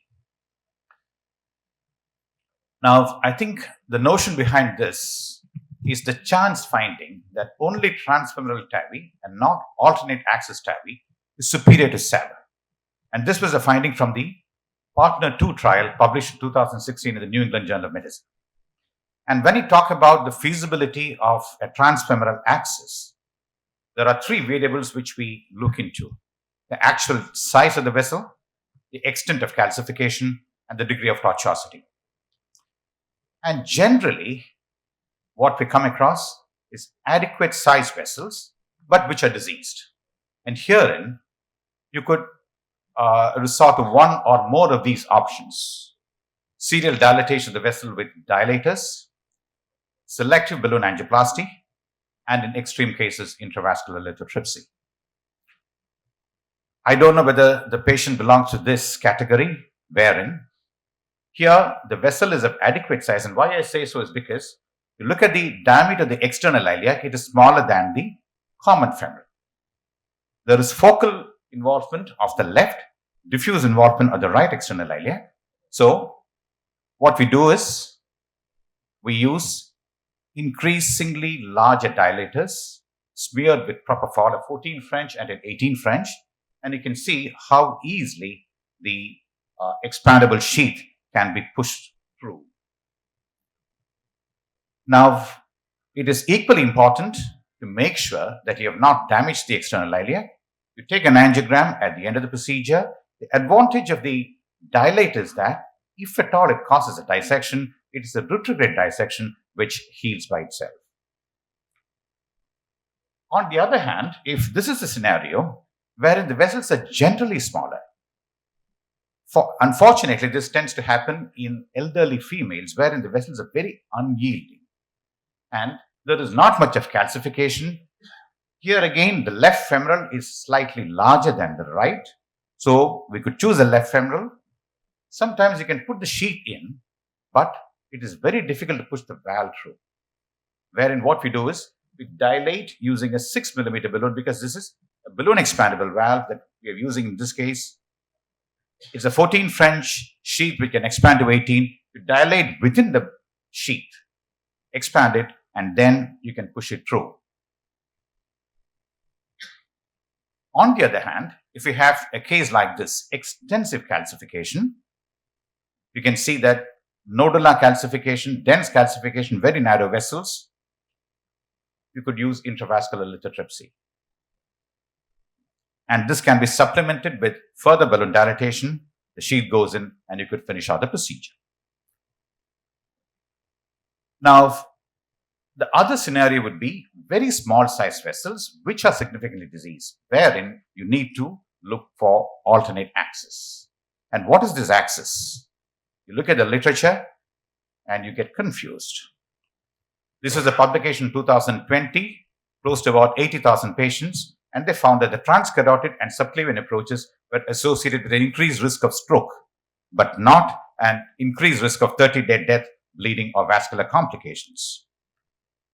18 months later, you have this report, and if you look at that, the most favored access would be transfemoral. If that is not feasible, the next favored approach is transcarotid. They list out the minimum requirements. If transcarotid is not feasible, subclavian, and the other axis, the transfemoral after IVL comes much lower down on the list, after transcaval. Now, the data for this, subsequently in 2023 meta-analysis, no increase in stroke with a transsubclavian and a transcarotid as compared to other accesses. Now, about 10 to 20% of the time, you need to resort to alternate access. Suppose our patient has this kind of a scenario, extensive vascular disease. You can't use the supraortic vessels, you can't use the iliofemoral vessels, not even aortic because it's a subtotal occlusion. The best access would be transapical. That would mitigate the stroke risk at least to a certain extent. Done under gentle anesthesia, short GA, and this is crossing the valve is easy. You finish out the procedure and patient gets extubated immediately thereafter. You could also have a scenario wherein, the access are adequate size, but the procedure could be made more difficult by the access. This is a post-Bentall wherein there is so much of kink on the graft which makes it extremely difficult to manipulate even coronary catheters, the angiography before the TAVR, at valve in valve. You look at this, extreme angulations at multiple points.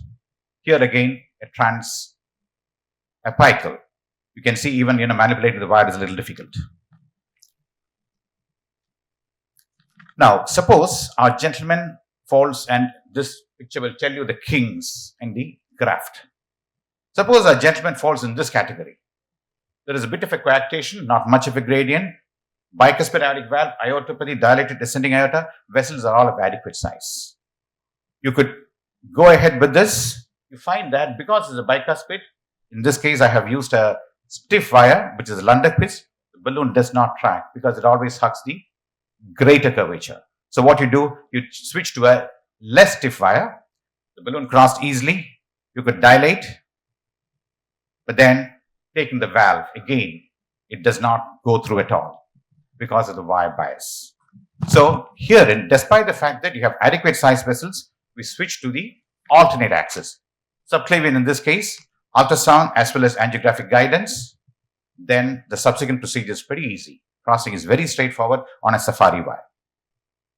How do you take care of the axis? You could use ProGlides, but I'm a little skeptical about using ProGlides for fear of injury to the brachial plexus. So this is what I would prefer. You have a self-expanding covered stent across, and then what you do is the dilator there, you deploy the stent, it does not get deployed fully. You pull out the dilator, it snaps open and falls into place.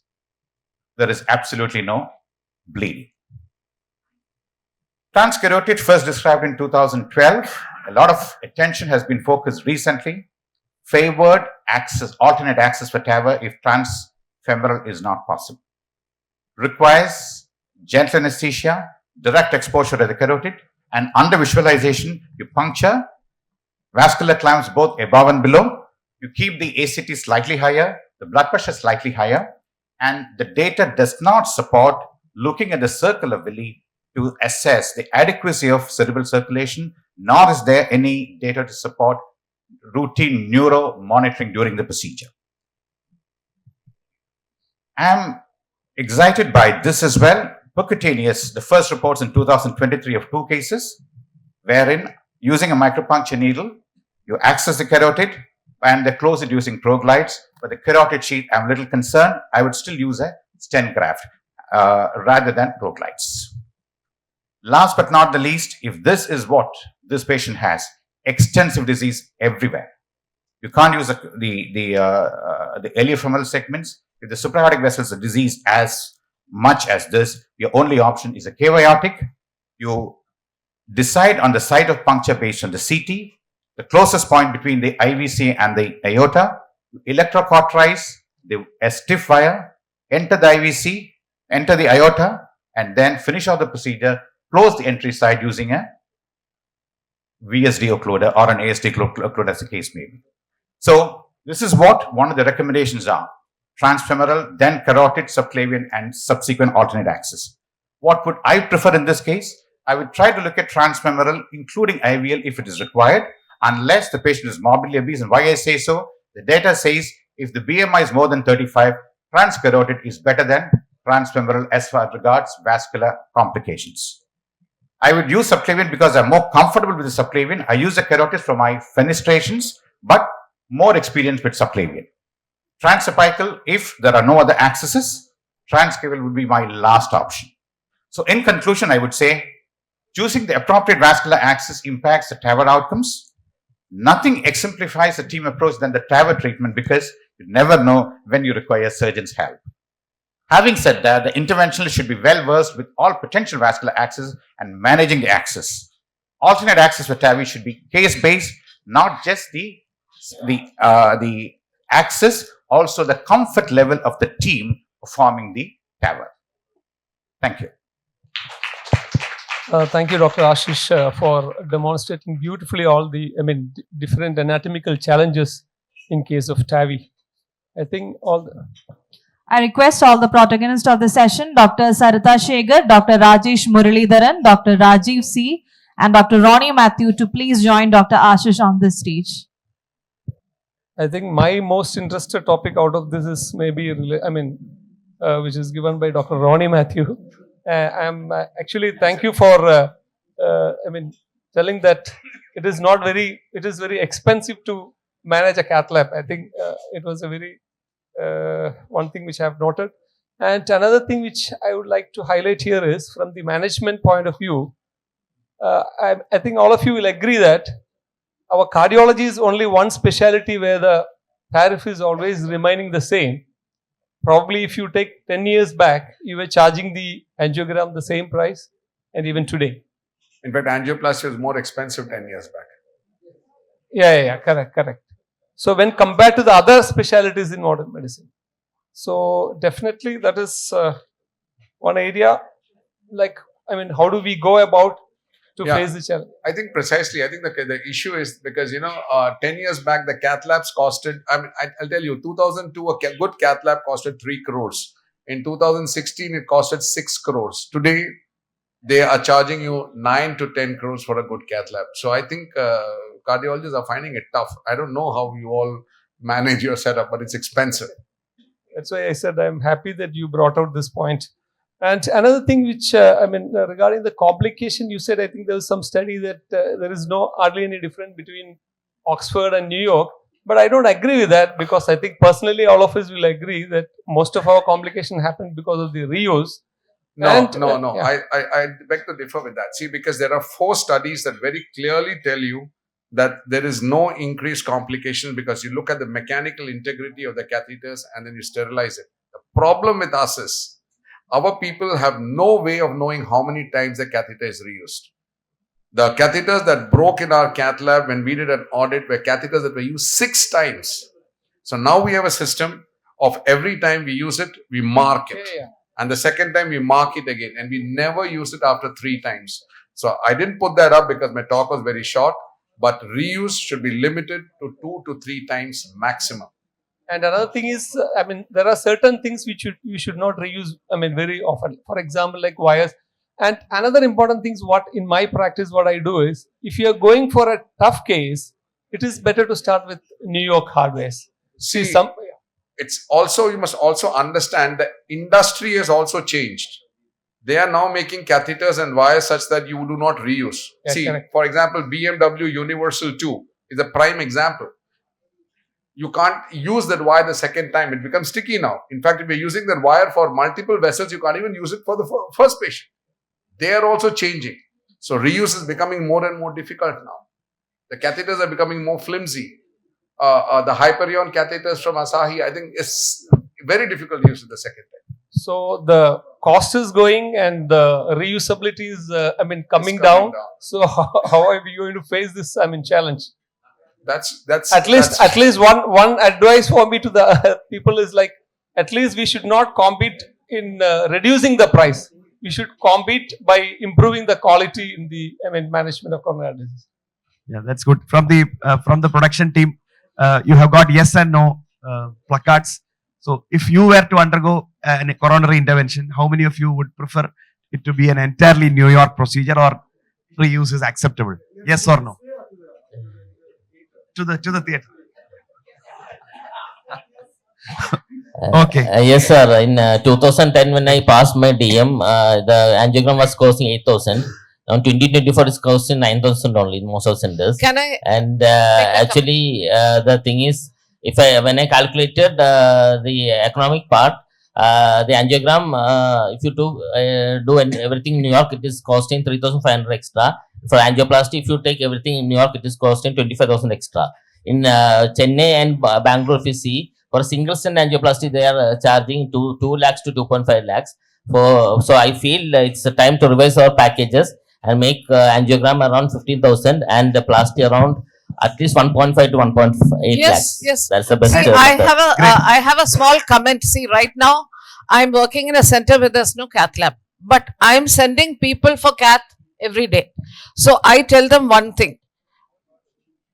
Money is life. So if you're going for an intervention, you have to pay around dash dash. I call the interventionist and ask how much money should I tell them. So when anyone asks like that, you should give a full amount. Don't try to give a lower amount. Because remember, if a person dies, on the functions for the death, they spend minimum 30 to 50,000 rupees. Very valid. Very valid point. No, I'm talking about my servant. I'm talking about my servant's mother. How much money she had to spend. Okay, what is your point? Yeah. Number two, my point is guide catheters can be reused, but non-compliant balloons and wires should not be reused. Okay, madam. No. Thank you. I think it's a wrong message to be given. Balloons should be used at least twice. or Ordinary thrice. balloons can be reused. Non-compliant balloons. I took a class for BCVT. I found this, that once you dilate a non-compliant balloon, it becomes compliant. That's how all these perforations. Shall we go to the next topic, because I'm sure it will. Just one second.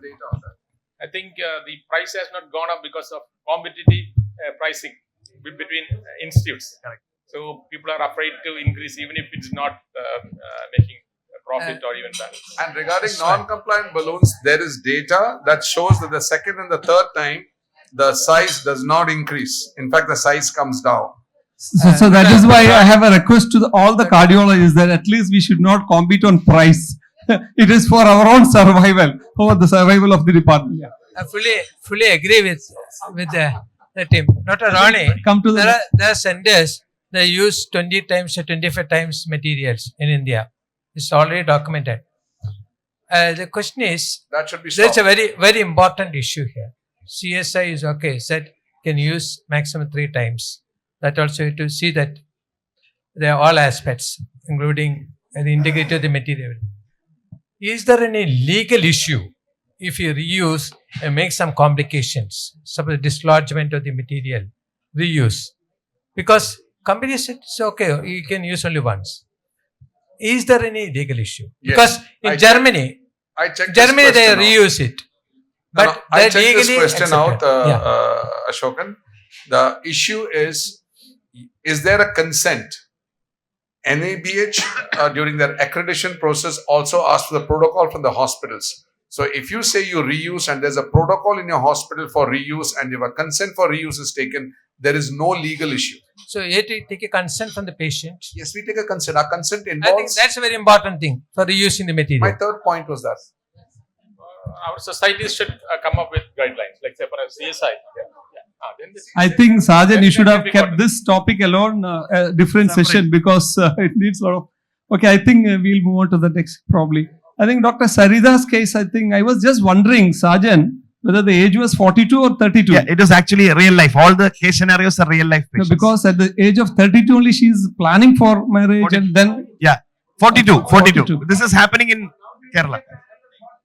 Yeah. Then what about the risk of, congenital disease for that? Yeah, it's also there.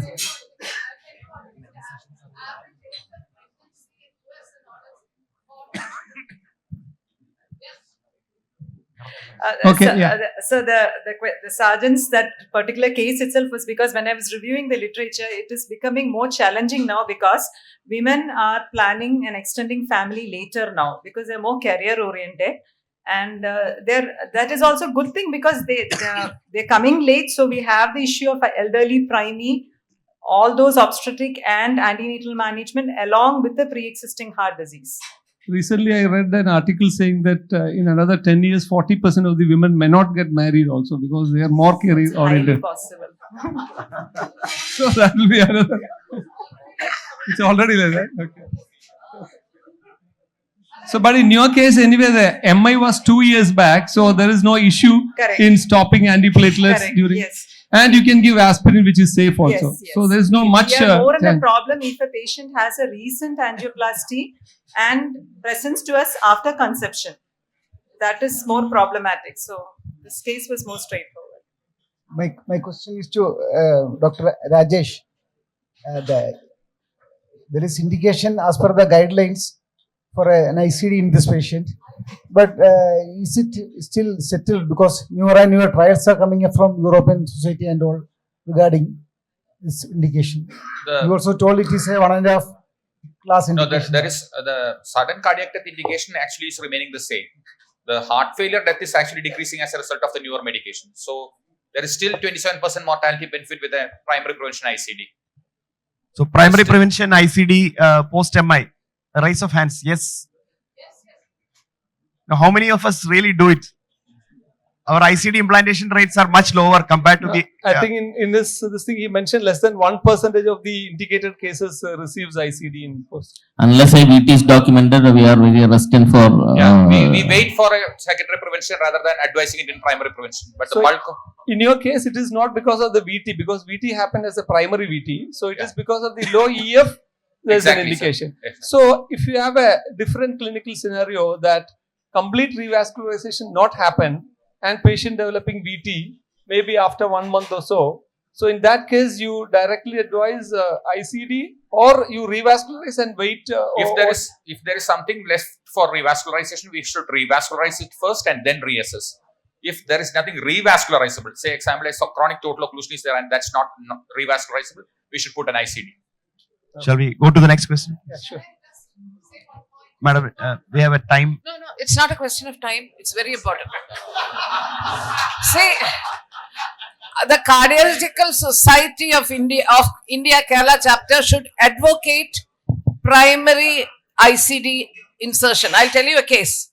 I have a house officer in my place who is studying to go to Australia. She said 3-4 months later is her marriage. So she's well enough to go to Australia without any problem.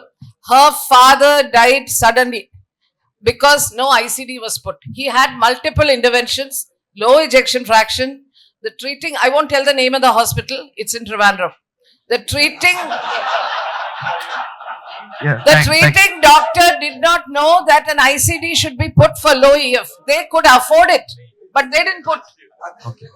Thank you, madam. So we have to advocate ICD if the patient can afford.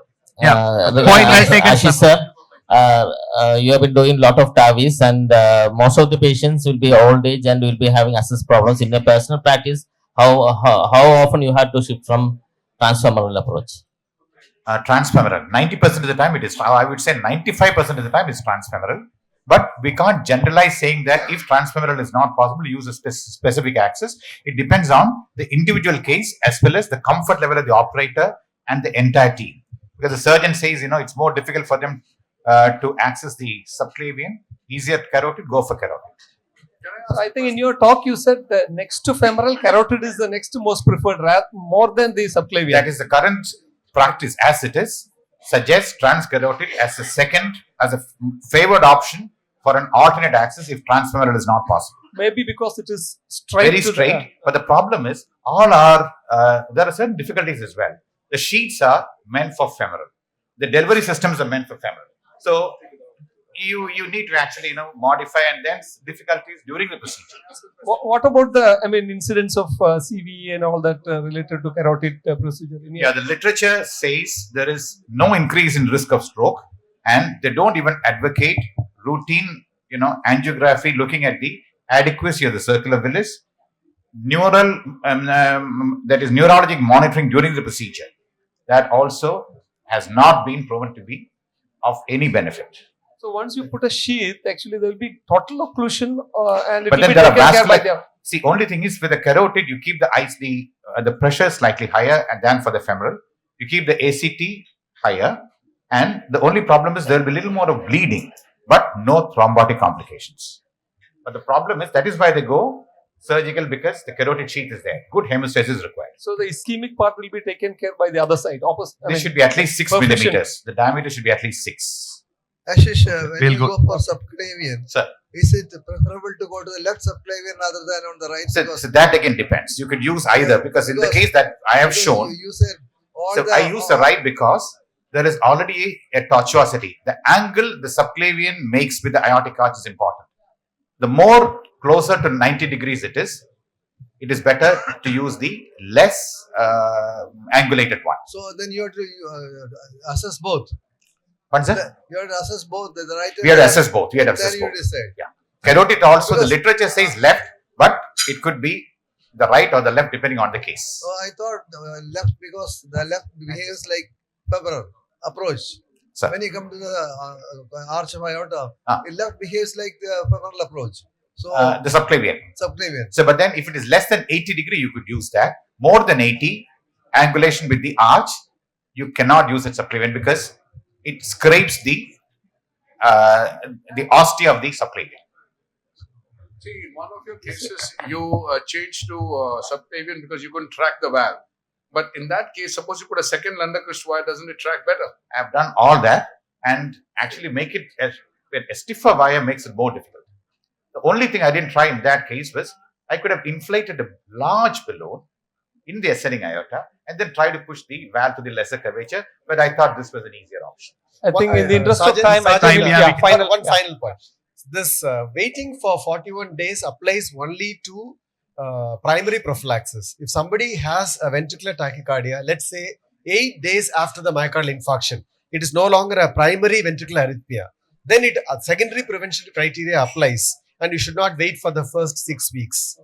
That is only for primary prophylaxis. Fine. And those who have an ejection, he said a case of EF of 48% with a VT, ICD is said. In the Indian context, we can even do a radiofrequency ablation as an alternative, though it is not part of the guidelines. We are only 10,000 milliseconds later than the schedule. Only 10,000 milliseconds. Sir, Narayan sir, in that patient, 48% with monomorphic VT, will you be confident to send him with just the catheter ablation without an ICD? We have taken the consent of a patient. We have done a few cases. They are VT free for a significant period of time. They do very well actually. In fact, I would say that we should, in the Indian context, a patient having higher ejection fraction, limited infarction, let's say an inferior MI with only an inferior scar, EF is around 52%, comes to the monomorphic VT. It is not a bad idea in the Indian context to consider a radiofrequency ablation, do aggressive induction protocols, make sure that the VT is not inducible. You are not wrong. And such a patient developing a hemodynamically unstable VT later on with the EF of 50% is very unlikely. You can always put an ICD after the ablation, but standalone ablation is not wrong. Dr. Rajiv, I think one question to you, the final one. I think your case, post-TAVR had a hematoma, pelvic hematoma. Obviously, it is because of the, large bowel access related complication. And on the day 4, patient had aphasia. So is it because they stopped the antiplatelets and everything because of the hematoma, and that is the reason it is an ischemic stroke?